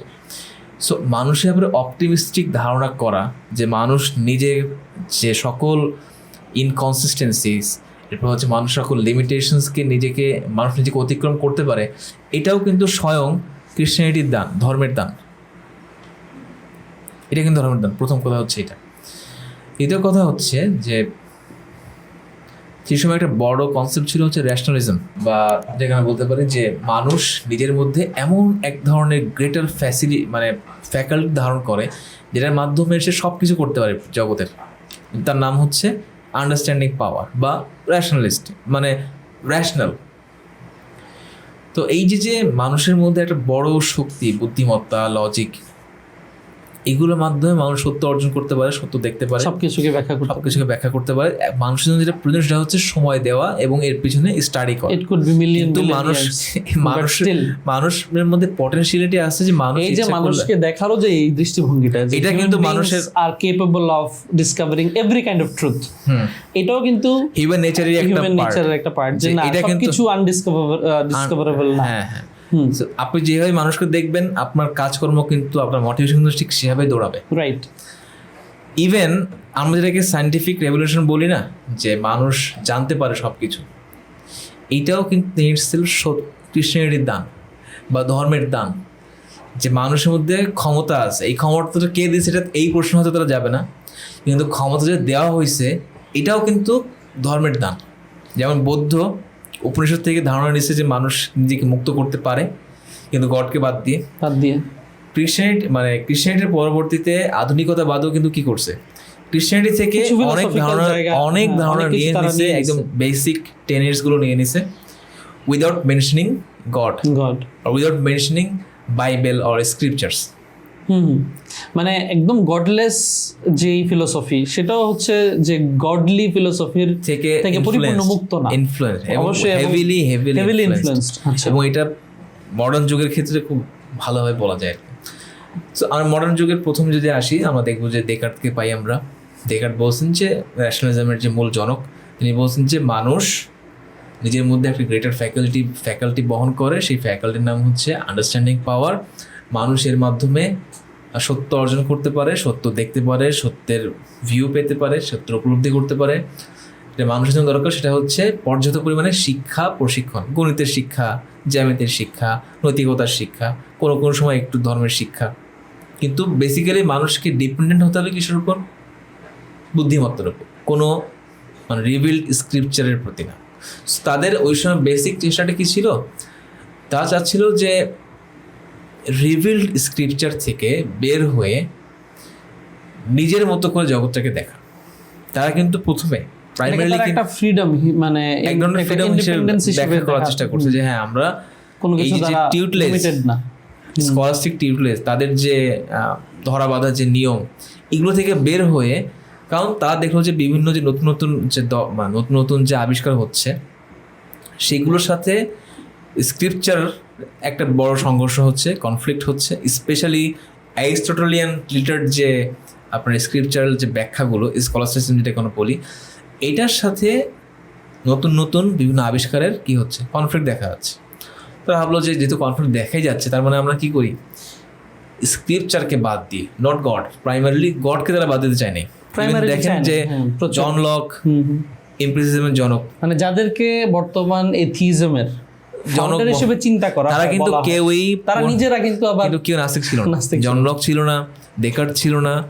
এরপর হচ্ছে প্রাইমারিলি কিন্তু কেউ তারা চায় না যে গডকে বাদ দিয়ে করতে। মানে বর্তমান যেই সায়েন্টিফিক ওয়ার্ল্ড, যেখানে অধিকাংশ হচ্ছে স্কেপটিক বা নাস্তিক, আগের মানে যে যারা হচ্ছে ফাউন্ডার ছিল এইসব বিভিন্ন মানে জ্ঞানের বিভিন্ন ধারার, তারা কিন্তু আবার সেরকম ছিল না। তারা গডকে এখন বাদ দিতে চায়নি। ওয়ার্ল্ড পিকচার থেকে ওয়ার্ল্ডকে দেখার ক্ষেত্রে তারা গডকে বাদ দেয়নি, তারা স্ক্রিপচারকে বাদ দেওয়ার চেষ্টা করছে, যেটা ইভেনচুয়ালি একটা সময় গডকে বাদ দেওয়ার উপায়ান্তরে পরিণত হয়েছে। যাই হোক, সো মানে ইটস আ র্যাবিট হোল, এইখান থেকে শুরু করলে আপনাকে যেতেই হবে, আপনাকে কিছু করার নেই, এটা আপনাকে ফুলফিল করতেই হবে। তো র্যাশনালিজমের কারণে ওয়েস্ট প্রচণ্ডভাবে উদ্বেলিত হলো, যেহেতু মানুষের মধ্যে এত বড় ক্ষমতা আছে, তার মানে হচ্ছে মানুষ সত্য এখন অর্জন করতে পারবে। এবং লিটারালি তারা আর্কিমিডিসের মতো ইউরেকা দৌড়ানো শুরু করলো, যে আমরা এখন পৃথিবী চষে বেড়াবো, আমরা এখন পৃথিবীর চাপ্পা মানে খুঁজে বেড়াবো, এবং সকল সত্যকে আমাদের সামনে আমাদের বুদ্ধিমত্তার মাইক্রোস্কোপের নিচে এনে পরীক্ষা করবো। এবং এখানে কি কোনো রেশিয়াল যেই পার্সপেক্টিভ এটাকে আনা যায় কিনা? হ্যাঁ, উই আর দ্য, মানে কি বলে এটাকে, ইভেন এটাও একটা খুব সুন্দর পয়েন্ট, যে এই যে হোয়াইট ম্যান বার্ডেন যে গোটা বিষয়টা, যেটা পরবর্তীতে বর্তমান বিশ্বের একটা বাস্তবতা, হ্যাঁ, যে সুপার পাওয়ার হিসেবে সবাই নিজেকে এক ধরনের মানে এক ধরনের প্রিভিলেজড বলে মনে করে, এবং অন্য সবার থেকে এক্সক্লুডেড বলে মনে করে। সুপার এখানে আমি আপনাকে অবশ্যই এই অংশটা মানে ক্রিশ্চিয়ানিটির পরের যে আধুনিক জগতের যে দৃষ্টিভঙ্গি এটার সাথে জুডাইজমেরও কিছু কানেকশন দেখানোর এবং বলবো। এই যে আপনার এটাই বলতে চাচ্ছিলাম যে অনলি চুজেন পিপলের যে একটা কনসেপ্ট, এই চুজেন পিপলের ধারণাই কিন্তু একসময় যে রেসিজম ধারণা পরিণত হয়েছে যে আমরাই হচ্ছে চুজেন। এই চুজেনটা একসময় কিভাবে হয়েছে? গড আমাদের জন্য আমাদেরকে চুজ করছেন, আমাদেরকে নির্বাচিত করছেন, মনোনীত করছেন, আমরা মনোনীত বান্দা, মনোনীত পিপল, মনোনীত জাতি সম্প্রদায়। এবং ওইটারই এখন যখন ক্রিশ্চিয়ানিটি আসলো, ক্রিশ্চিয়ানিটি এসে ধারণাটা একটু বলা যায় যে একটু দমন করে রাখছে, কারণ ক্রিশ্চিয়ানিটিতে তারা বেসিক্যালি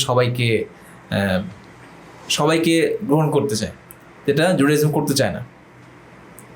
কিন্তু ওই যে জুডো ক্রিশ্চিয়ানিটি যে ধারণা, এটা কিন্তু ওই যে ওদের বীজে কিন্তু ছিলই, মানে মডার্নিটির বীজে কিন্তু এটাই ছিল। তো তখন তারা দেখলো যে চুজেন পিপল ধারণা, আমরা এখন চুজেন পিপল বলবো না, আমরা এখন যে চুজেন নেশন।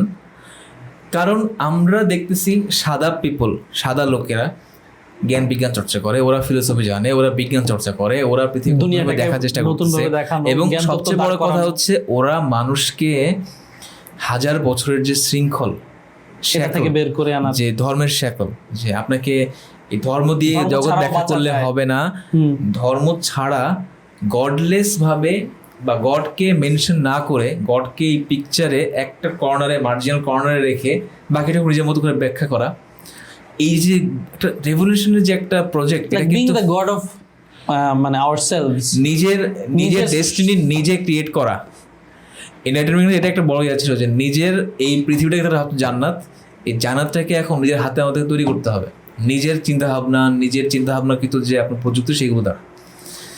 তারা এখন ভাবলো যে আমরা এখন এমন একটা চলে আসছে যেখানে আমাদেরকে যেটা করতে হবে, এই যে আমাদের চারিদিকের যে জ্ঞান বিজ্ঞান যে প্রচণ্ড ফ্লাড হচ্ছে, ডিলাজ হচ্ছে, এখান থেকে মানুষকে জানাতে হবে যে আমরা তোমাদের জন্য মুক্তির দিশারি হয়ে আসছি। এখান থেকে কিন্তু তারা বলছে কি, মানুষের উপর চাপায় দাও, আমাদের সম্পত্তি চাপায় দাও। রাইট। এবং এটাই কিন্তু একটা জিনিস শুধু অ্যাড করবো, সেটা হচ্ছে এই যে তাদের বিশ্বাস রেশাল যে সুপ্রিমেসি, এটার কিন্তু মানে একটা এই ফ্যালাসিটার পিছনেও কিন্তু তাদের অনেক বড় একটা রিজন হচ্ছে যে তারা যখন একটা থিওরিটিক্যাল ওয়ার্ল্ড থেকে বের হয়ে একটা মানে ওটার যে ইমপ্লিকেশন, যে সায়েন্টিফিক রেভলিউশন, যে ফ্যান লাইট থেকে শুরু করে, ইঞ্জিন থেকে শুরু করে, ট্রেন বাস থেকে শুরু করে, মানে দুনিয়াতে মানুষের জীবনকে কমফোর্টেবল বানানো, অথবা মোর লাইক এ লাক্সারি বানানো, অথবা হচ্ছে একটা প্যারাডাইস, সেমি প্যারাডাইস, অথবা হচ্ছে একটা আর্টিফিশিয়াল প্যারাডাইস তৈরি করা, আর্থলি প্যারাডাইস বানানো, ওইটা যেহেতু আমরাই মানে ডমিনেট করছি, আমরাই গাইড করছি এবং পুরো দুনিয়া সুফল ভোগ করছে, so why don't they accept our philosophical view towards the world. এবং এটা বাস্তব যে আপনাকে এটা বলতে হবে না, জাস্ট আপনি যদি, এটার প্রভাবও কিন্তু আমাদের মতো সাধারণ থার্ড ওয়ার্ল্ড কান্ট্রির মানুষের মধ্যেও কিন্তু এই জিনিসটা বীজে ঢুকে গেছে যে if they can prosper this way, এবং পুরো পৃথিবীটাকে তারা আর্থলি একটা বাই ডিসরোবিং রিলিজিয়ন, হ্যাঁ, এবং মানে গড কি কোয়েশ্চেন থেকে বাদ দিয়ে, ধর্ম কি কোয়েশ্চেন থেকে বাদ দিয়ে যদি পৃথিবীটাকে এরকম একটা আর্টিফিশিয়াল প্যারাডাইস বা আর্থলি প্যারাডাইস আপনি যেটাকে বললেন টার্মটাকে এটাই বলতো তারা, হ্যাঁ এনলাইটেনমেন্টের সময় এটাই তারা বলতো। আচ্ছা, আর্থলি প্যারাডাইস তাহলে হচ্ছে তারা যেহেতু এটাকে এই পর্যায়ে আনতে পেরেছে বা দেখাতে পেরেছে দুনিয়াটাকে যে এটাও পসিবল, তো মানুষ যেহেতু, অধিকাংশ মানুষ যেহেতু, এটাও হিউম্যান নেচারের একটা অংশ যে তারা হচ্ছে প্রোন টু লাইক ম্যাটেরিয়ালিজম, অথবা হচ্ছে যে মানে আরাম, আয়েশ, ভোগ, এগুলোর প্রতি ঝোঁক বেশি, এবং কষ্ট, বিপদ এবং হচ্ছে যে স্ট্রাগল বা হচ্ছে পরীক্ষা, এসব থেকে এড়িয়ে চলার প্রবণতা বেশি। সো এই কারণে তাদের দিকে মানুষের একটা ঝোঁক অটোমেটিক্যালি চলে গেছে। আর যখন তারা মানুষকে মানে প্র্যাকটিক্যালি দেখাতে পারছে, যখন তারা এটা শো করতে পারছে, হ্যাঁ ঠিক আছে আমরা তোমাদের অনেক কিছু করতেছি, তখন তারা এভাবে হোক ওভাবে হোক, জেনে হোক না জেনে হোক, তাদের ফিলোসফিকে সালাম করছে। মানে হচ্ছে আপনি যা বলবেন তাই সত্য। আপনি যদি বলেন যে মানুষ বান্দর থেকে আসছে সত্য, যদিও আমাদের বাপদাদা থেকে শুরু করে হাজার বছর মানুষ আমাকে এটাই শেখাচ্ছে যে মানুষ একটা মহান সৃষ্টি, সে কোনো বাদরের মতো একটা সৃষ্টি থেকে আসতে পারে না। তা আপনি যেহেতু বলছেন আমি মেনে নিব, কারণ তারা মানুষকে এত ওভারওয়েলম করতে পারছে তাদের ম্যাটেরিয়াল যে প্রোগ্রেশন, তারা মানুষের মধ্যে এক ধরনের বলা যায় যে ম্যাক্স ওয়েবার এটাকে বলতো, সেন্স অফ অ, এবং যেটা ম্যাক্সওয়েল বলতো সেটা হচ্ছে যে আপনার আগে ধর্ম কেন্দ্রিক যে জগৎটা ওটাকে তিনি বলছেন হচ্ছে একটা বিউইজড জগৎ, মহাবিশ্ব একটা জগৎ। এখন মানে এনচ্যান্টেড ওয়ার্ল্ড, এটা তিনি এই ওয়ার্ডটা ইউজ করছেন, এনচ্যান্টেড, মানে যেখানে জাদুকৃত একটা ওয়ার্ল্ড, স্পেলড একটা ওয়ার্ল্ড, যেখানে স্পেলের মূল ছিল হচ্ছে গড, ঈশ্বর, ধর্ম ইত্যাদি বা ডিভিনিটি। এখন আসছে হচ্ছে ডিসএনচ্যান্টমেন্টের ওয়ার্ল্ড, যেখানে স্রষ্টার যে মোহ আবিষ্টতা এখান থেকে বের হয়ে এসে মানুষ দেখতেছে। কিন্তু আমি এই একটা বই পড়তেছিলাম, খুবই সুন্দর একটা বই, তিনি বলতেছেন যে আসলে ডিসএনচ্যান্টমেন্ট বলতে কিছু না, এক এনচ্যান্টমেন্ট থেকে বের হয়ে এসে আপনি আরেক এনচ্যান্টমেন্টে পড়ছেন, সেটা হচ্ছে সেকুলার এনচ্যান্টমেন্ট, সেকুলার স্পেলের মধ্যে যে আপনি পড়ছেন।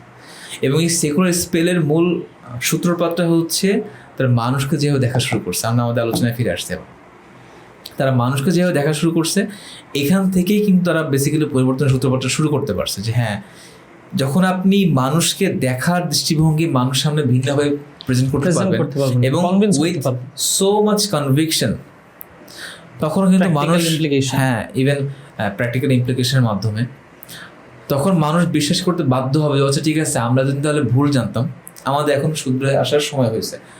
কালেকটিভলি যখন তারা বুঝতে পারছে যে আমরা এখন ভুল থেকে বের হয়ে এসে নিজেকে আলোকিত করতে পারছি, then they thought it's our responsibility to civilize the whole world, to liberate the whole world.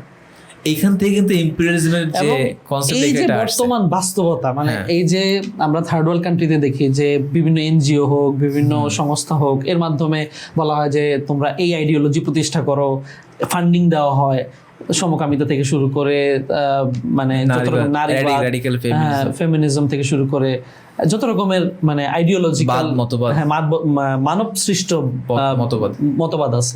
So এইটা কিন্তু এখান থেকেই আসতেছে যে we are liberated from the shackles of religion and god, আমরা এনলাইটেন্ড হয়ে গেছি, আমরা দুনিয়াকে লিড করতেছি, আমরা পাওয়ারে আছি, ওয়াই ডোন্ট ইউ মানে কমপ্লিটলি অ্যাকসেপ্ট আওয়ার ফিলোসফি। এবং তুমি যদি অ্যাকসেপ্ট না করো, আমি তোমাকে ইকোনমিক যেই কি বলে এটাকে প্রেশার দিব, আমি তোমাকে হচ্ছে তারা আসলে হাতেও মারতেছে, ভাতেও মারতেছে। হ্যাঁ, মানে তুমি আমাকে যদি বস না মানো, মানে গডের জায়গায় যদি অ্যাটলিস্ট গডের জায়গায় না বসাও, in a way somehow or the other, এটা তো গডের একটা জায়গায়, যে আমরা যা বলি, যে আমরা তারা যে দেখানো হিউম্যানিটির যে কনসেপ্টগুলো তারা দেখায়, তারা যে হিউম্যানকে তাদের যে দেখার দৃষ্টিভঙ্গি, যে হিউম্যান মানে গোটা জগৎ হচ্ছে অ্যানথ্রোপোসেন্ট্রিক, একসময় ছিল হচ্ছে জগৎ লোগোসেন্ট্রিক, মানে কোনো না কোনো উদ্দেশ্য, একটা হায়ার পারপাস মানুষের জীবনে ছিল। এখন সবকিছু কেন্দ্রীভূত হয়েছে হচ্ছে মানুষের মধ্যে, অ্যানথ্রোপোসেন্ট্রিক। এবং এখানে একটা বিষয় হচ্ছে যে সাম্রাজ্যবাদ এটাকে যখনই খুব বিস্তৃত করতে হয় অথবা অনেক দীর্ঘ সময় ধরে টিকিয়ে রাখতে হয়, তখন কিন্তু আপনি শুধুমাত্র ওয়ারফেয়ার এবং হচ্ছে টাকা পয়সা দিয়ে টিকে থাকতে পারবেন না। আপনাকে টিকে থাকতে হলে আপনাকে আইডিওলজিক্যালি আপনার এমন সব টুল এবং ওয়েপেন থাকতে হবে, আইডিওলজিক্যাল টুল এবং ওয়েপেন, যেগুলো মানুষ সর্বা মনে করবে এবং মনে করবে যে এগুলোই তো বাস্তবতা, এটাই হচ্ছে ফার্স্ট। এবং তাদের সামনে এক ধরনের ওই যে মাকড়সার, যেটা বললাম মাকড়সার জালের মতো একটা, তারা কি বলে, ঈশ্বর মাকড় জালের মতো একটা জাল সৃষ্টি করে রাখছেন, মায়ার জাল। তাদেরকে একটা মায়ার জাল সৃষ্টি করতে হবে, যেটাকে তারা বাস্তবতা জাল বলে। এই বাস্তবতা জাল থেকে সে কোনো সময় মুক্ত হতে না পারে, এবং তাদেরকে সর্বাঙ্গীন ভাবে আশীর্বাদ জবাই রাখতে হবে। এই জনতা ইন্টেলেকচুয়াল হতে পারে, এই জনতা সামরিক হতে পারে, এই জনতা ইকোনমিক হতে পারে, সবকিছুর মূলে কিন্তু আছে হচ্ছে ইন্টেলেকচুয়াল কনভিকশন, যে আমরা কনসেপচুয়ালি প্রোগ্রেস করছি, এখন তো আমাদেরকে মেনে নাও। তোমাদেরকে মেনে নেওয়ার জন্য আমরা তোমাদেরকে ইনডক্ট্রিনেশন করব, তোমাদের শিক্ষা ব্যবস্থাকে চেঞ্জ করব, জিনিসপত্রকে ঢুকাই দিব, মিডিয়ার মাধ্যমে আমাদের এই মতবাদের প্রতি তোমাদেরকে বিভিন্ন ভাবে চটকদার ওয়েতে বিজ্ঞাপন হোক বা বিভিন্ন কিছুর মাধ্যমে তোমাদের এক ধরনের কনসেন্ট ম্যানুফ্যাকচার করব, সোশ্যাল ইঞ্জিনিয়ারিং করব ট্যাসিভ ভাবে, যে হ্যাঁ এই তো ভালো। শিক্ষা ব্যবস্থার মাধ্যমে তোমরা রিইনফোর্স হচ্ছ, কালচারের মাধ্যমে রিইনফোর্স, মানে মিডিয়ার মাধ্যমে রিইনফোর্স হচ্ছ। আবার না মানলে যদি তোমার মতো কিছু টেরা পাবলিক থাকে, তাহলে আমি তাদের জন্য আবার ইকোনমিক প্রেশার দিয়ে রাখবো। যদি তুমি উঠতে চাও তাহলে আশেপাশে সবগুলো মিলে তোমাকে ধ্যাতানি দিবে আর তুমি মরে যাবা। তখন মানে আমি সব দিক থেকে এক ধরনের ডমিনেশন ক্রিয়েট করব, যেন আমাকে তুমি মানে তুমি গড থেকে বের হয়ে আমাকে একটা নিউ গডের একটা অবস্থানে এবং তুমি হয়তো কখনোই আমার যে স্পন্ড view or vision of reality এখান থেকে কোনো সময় বের হতে না পারো। এবং এর সব কিছুর মূলে কিন্তু এইটা, তারা মানুষকে কিভাবে দেখে। তারা মানুষকে প্রথমেই কিন্তু এই যে সেন্টার গড এবং হিউম্যান বিং, গড এবং সেলফ, এটার যে একটা ইন্টার রিলেশন ছিল এটাকে ব্রেক করছে। যখন মানুষকে এটা বোঝাতে সক্ষম যে আপনি গোটা বিশ্বের সত্যকে কোন প্রকার স্ক্রিপচার ছাড়া, আসলে দেখেন স্ক্রিপচার ছাড়া কি গডের কোনো মানে প্র্যাকটিক্যাল কোনো ভ্যালু আছে আমাদের কাছে? মানে স্ক্রিপচার ছাড়া গডকে আমরা আসলে কোনোভাবেই ডিফাইন করব? হ্যাঁ, আমাদের কিছু বুদ্ধিমত্তা দেওয়া হয়েছে এটার মাধ্যমে আমরা ভেগলি গডকে ডিফাইন করতে পারি, কিন্তু God exact in its own form, গডকে তো আমরা গডের লাইফ লিড মানে একটা গডলি লাইফ কিন্তু লিড করতে পারবো না যতক্ষণ আমরা গডের কমন সেন্স, হ্যাঁ, যে আমরা কখনোই পসিবল না। গড আছে কিন্তু উনি কি বেসিক্যালি খায় না, মাথায় দেয়, এটা কি করবো আমি? এই কারণে কিন্তু আমাদের তাওহীদ কিন্তু অনেক বেশি পারভাসিভ এবং ওয়াইড স্প্রেড, কম্প্রিহেন্সিভ, যেটা আমরা পরবর্তীতে আলোচনা করব। আচ্ছা, সো আমরা আলোচনা তো মানে অনেক বিস্তৃত ভিতরে ঢুকে গেছি। সো না, আমি কিন্তু বারংবার টেনে আনতেছি যে মানে বেসিক্যালি তারা যেই ধরনের বিকৃতি ডিস্টরশন মানুষের মধ্যে ঘটাইছে সভ্যতা কিন্তু এই সকল কিছুর মূল কিন্তু এইটাই ছিল, তারা মানুষকে কনসেপচুয়ালি লিবারেট করতে পারছে যে তুমি সত্যতা জানার ক্ষেত্রে, জীবন এবং জগৎকে জানার ক্ষেত্রে, বোঝার ক্ষেত্রে তার উপর ডিপেন্ডেন্ট না। এই যে ইন্ডিপেন্ডেন্সটা, এটাই কিন্তু সকল ডিস্টরশনের মূল, যে তুমি গড থেকে মানুষ স্বাধীন হতে পারে, ইন্ডিপেন্ডেন্ট, হ্যাঁ, মানুষ যে পরাধীন না, এই কনসেপ্ট থেকে, মানুষকে দেখার এই কনসেপ্ট থেকে প্রত্যেকটা বিকৃতির শুরু। হয়তো বিকৃতিটা প্রথম দিকে একটু অল্প ছিল, যত দিন গেছে, যত সময়ের পরিক্রমা ঘটছে, এই বিকৃতিকেও দিন শেষে বাড়ছে, কমে নেই। হ্যাঁ, মাঝে মধ্যে কেউ অ্যামেন্ড করার চেষ্টা করছে, যেটা আমরা বলবো, কিন্তু এই যে ব্লিক ভিউ যে গড মার্জিনাল, এই মার্জিনাল থেকে একসময় তিনি হয়ে গেলেন গড নাই, বা তিনি জাস্ট একটা প্যালিয়েটিভ, মানুষ জাস্ট নিজের মনে ধারণা করে একটা হিউম্যান কনস্ট্রাক্ট। এরপর থেকে আসলো যে নায়ালিজম, যেটা বলো যে গড বলতে কিছু নেই, মিনিং বলতে কিছু নেই, এবং অনেক ব্লেন্ডও হয়েছে, যে পেসিমিস্টিক ভিউ টুয়ার্ডস লাইফ যদি আমরা বুদ্ধিজম দিকে টান দেই, তারপর হচ্ছে যে to blend with the divine, মানে ইন ওয়ে যে হচ্ছে পরম ঈশ্বর বা ব্রহ্মার সাথে কানেক্ট হওয়া, তারপর হচ্ছে যে বিভিন্ন সময়ের অন্যান্য যে ফিলোসফি ছিল, and then coming to this godless world, এগুলোর ব্লেন্ড নিয়েও অনেক কনসেপ্ট এবং ফিলোসফি তৈরি হয়েছে। কিন্তু এই যে ডমিনেন্ট ভিউটা, এটা কিন্তু কখনোই তার ডমিনেন্সটা হারায় নেই, যে দিন শেষে গড হচ্ছে একটা মার্জিনাল বিং, অথবা তিনি নাই, আইদার মার্জিনাল অথবা তিনি নাই, যেটা নিচে বলছে যে গড ইজ ডেড। মাদাল্লাহ, গড ইজ ডেড মানে হচ্ছে তোমরা এই সভ্যতা এমনভাবে সৃষ্টি করছো, এখানে চারদিকে তাকালে মনে হয় তিনি বলতে কেউ নেই, তোমরা তাকে মেরে ফেলছো। মাদাল্লাহ। সো এইখান থেকে আসে যে তারা মানুষকে কিভাবে দেখা শুরু করছে। আর এটার মূল সূত্রপাত হচ্ছে ইন্ডিপেন্ডেন্স, যে তুমি সত্য জানার ক্ষেত্রে রেশিয়াল সুপ্রিমেসি, বা হচ্ছে অনলি চুজেন পিপল, যে আমরা একরকম, থার্ড ওয়ার্ল্ড কান্ট্রি বা সেকেন্ড ওয়ার্ল্ড কান্ট্রিগুলো আরেক রকম, তারা আসলে লো আইকিউর লোকজন, তাদেরকে সিভিলাইজ করতে হবে, তারা আমাদের যে কম বোঝে, তারা হচ্ছে পশু থেকে ডেভেলপ হয়েছে, এভলভ হয়েছে, কিন্তু not to the level of us.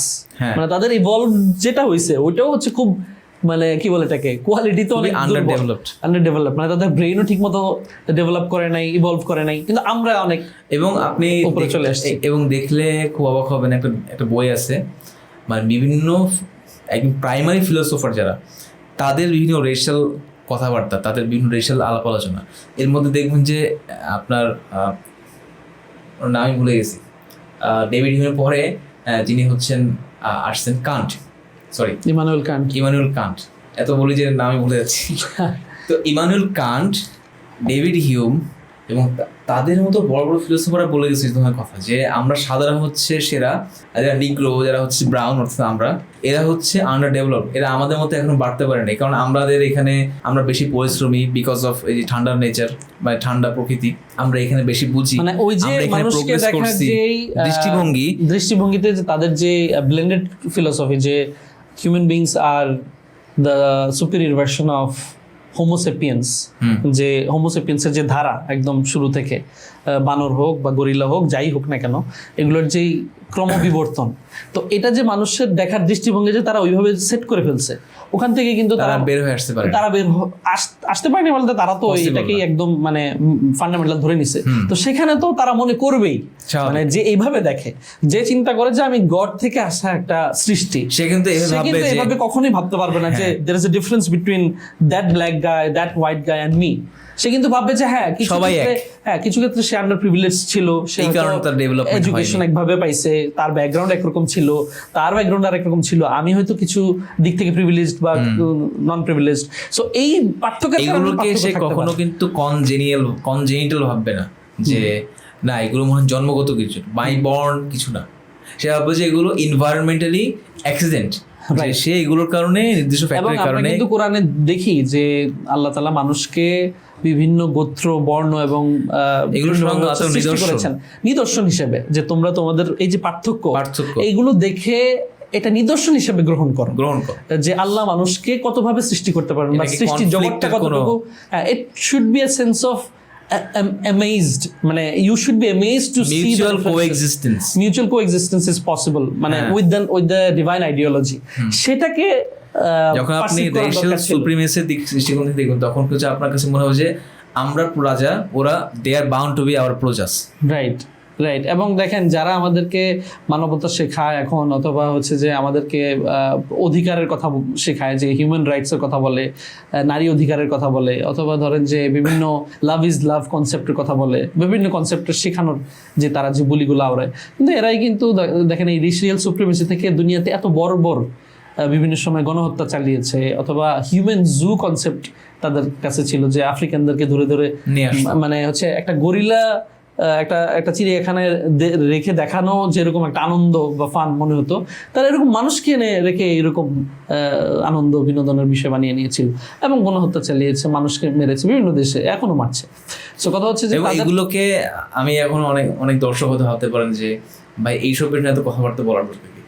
যদি আমরা এই বিষয়ে কথা বলতে চাই যে সাম্রাজ্যবাদের সাথে কিভাবে ওদের যে দর্শন, এটা ক্লোজলি কানেক্টেড, এটা নিয়ে একটা আলাদা সিরিজ করা যাবে, সাম্রাজ্যবাদের সাথে কি ওদের দর্শনটা ক্লোজলি কানেক্টেড।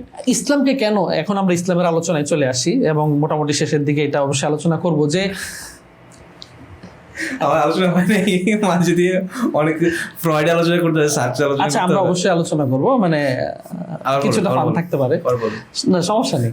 সো আমি বলছিলাম যে ইসলামকে অনেক বড় থ্রেট মনে করা, সাম্রাজ্যবাদের বিরুদ্ধে থ্রেট মনে করার অন্যতম একটা কারণ হচ্ছে Islam denies the whole principle of human independence, যে আমরা আসলে স্রষ্টা থেকে মুক্ত হয়ে দুনিয়াটাকে দেখতে পারবো, হিউম্যান বিংসকে দেখতে পারবো, এই কনসেপ্টেই বিশ্বাসী না।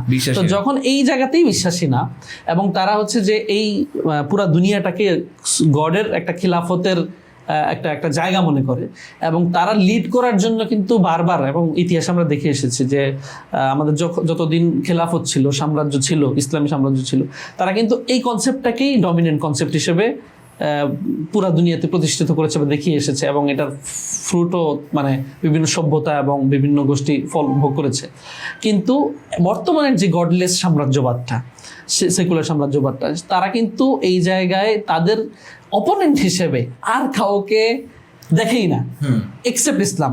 একটা সময় ছিল হচ্ছে সোশ্যালিজম, কমিউনিজম, কারণ তারাও এই ধরনের যে মানে এই ধরনের যে প্যারোকিয়াল যে ভিউ, যে আমি এই দেশের ন্যাশনালিজম, তারা এগুলোতে বিশ্বাস করতো, তারা এক ধরনের ইউনিভার্সালিজম বিশ্বাস করতো লাইক ইসলাম। কিন্তু ইসলামটা কিন্তু কনসেপ্ট কমপ্লিট ছিল, কিন্তু তাদের কনসেপ্টের সাথে লিবারালিজমের কনসেপ্টের মিল ছিল, ওই যে হিউম্যান ইন্ডিপেন্ডেন্স, গডলেস একটা, মানে in a way you are already blended with their certain concepts. তাহলে তুমি তাকে বিরোধিতা করবা কোন গ্রাউন্ডে? কমিউনিজম এবং সোশ্যালিজমের যে ভালো পার্ট ইউনিভার্সালিজম এবং কনসেপচুয়ালি ওয়ার্ল্ড ভিউ দৃষ্টিকোণ থেকে সম্পূর্ণ একটা ডিফারেন্ট ওয়ার্ল্ড ভিউ, এবং which has their its intrinsic immense power, তখন তারা বুঝছে যে আসলে কমিউনিজম না, মূল শত্রু হচ্ছে ইসলাম। কারণ এটার যে কমিউনিজম ভালো দিকগুলো ওগুলো যেমন আছে, আবার এরা আমাদের সাথে কমিউনিজমের মিলটা ছিল, এটা এরা এই দৃষ্টিকোণে মিল না, মানে সাদৃশ্যপূর্ণ না, আমরা সম্পূর্ণ ভিন্ন, অর্থাৎ মুসলিমরা সম্পূর্ণ ভিন্ন, মানে হিউম্যান নেচারকে মানে ideologically and practically they felt the threat for Islam, ওকে ঠিক আছে, আমরা এখন সবচেয়ে বড় থ্রেটের মধ্যে আছি।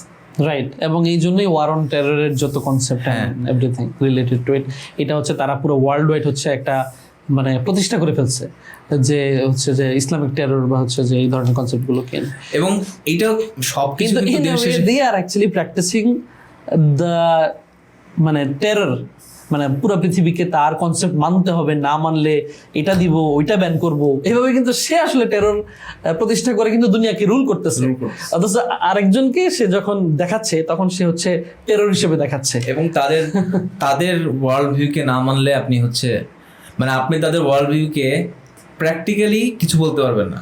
ধরেন যে আপনি চাইলেন যে আমি থিওরিটিক্যালি আপনি সমালোচনা করতে পারবেন, কিন্তু প্র্যাকটিক্যালি আপনি তাদের বাধা দিতে পারবেন না। অর্থাৎ তারা চাচ্ছে যে থিওরিটিক্যালি যতই কিছু বলো না কেন, যদি আপনি প্র্যাকটিক্যালি আমাদের বাউন্ডারির মধ্যে থাকেন then you are not a threat.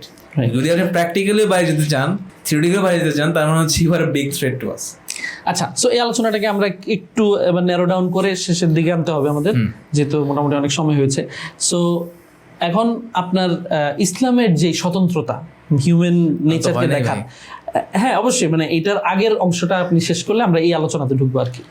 আমরা কথা বলছিলাম ডেকার্ট নিয়ে, সরি, বাট এটা কিন্তু ইম্পর্টেন্ট ছিল যাতে মানুষ বুঝতে পারে যে আমরা মানে কোনো মানে মূলত কোনো থিওরিটিক্যাল আলোচনা করতেছি না, আমরা একটা প্র্যাকটিক্যাল আলোচনাই করতেছি। এটা প্র্যাকটিক্যাল লাইফের সাথে আমার আপনার প্রত্যেকটা ডিসিশনের সাথে কিন্তু ক্লোজলি রিলেটেড।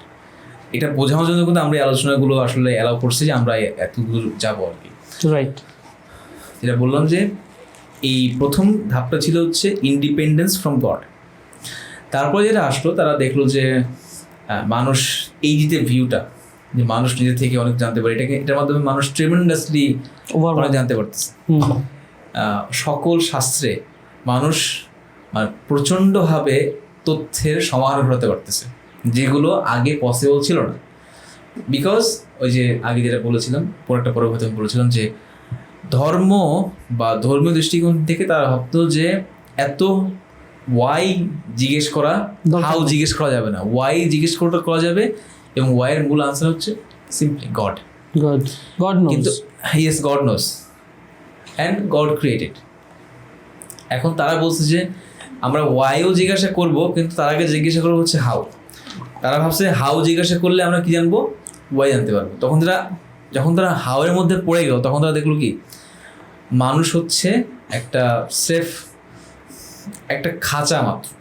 এই খাঁচার মধ্যে ওই যে আমরা গল্প পড়ছি না, কোনো এক গোল্ডেন গুজ ছিল, সে হচ্ছে প্রতিদিন স্বর্ণের ডিম দিত। তো হচ্ছে যে প্রতিদিন একটা কাজ নেওয়ার চাইতে একবারে কেটে সবগুলো নিয়ে নিই। তখন সে কেটে দেখে কি তার মধ্যে কোনো স্বর্ণের ডিম বলতে কিছু নেই। যেটা ন্যাচারাল বিষয়, রিপ্রোডাকশনের মাধ্যমে হয়ে তার যা আসতেছে এটা বুঝে নেই। একই রকমভাবে তারা দেখলো যে স্পেশালি মানুষের শরীরকে কেন্দ্র করে এবং সাইকোলজিকে কেন্দ্র করে তারা দেখলো যে মানুষের শরীর এবং মনের মধ্যে কাটাছেঁড়া করে, ব্যবচ্ছেদ করে কোথাও সোল নামে কোনো জিনিস খুঁজে পাইনি। তার মধ্যে সোল বলতে কিছু না। ওটাও তো একটা দৃষ্টিভঙ্গি যে হিউম্যান নেচারকে দেখার বা হিউম্যান বিংকে দেখার, যে আসলে যা দেখা যায় না, ইমপ্রেসিসদের যে ভিউটা। এবং এখানেই চলে আসে ইমপ্রেসিজমের কথা, যে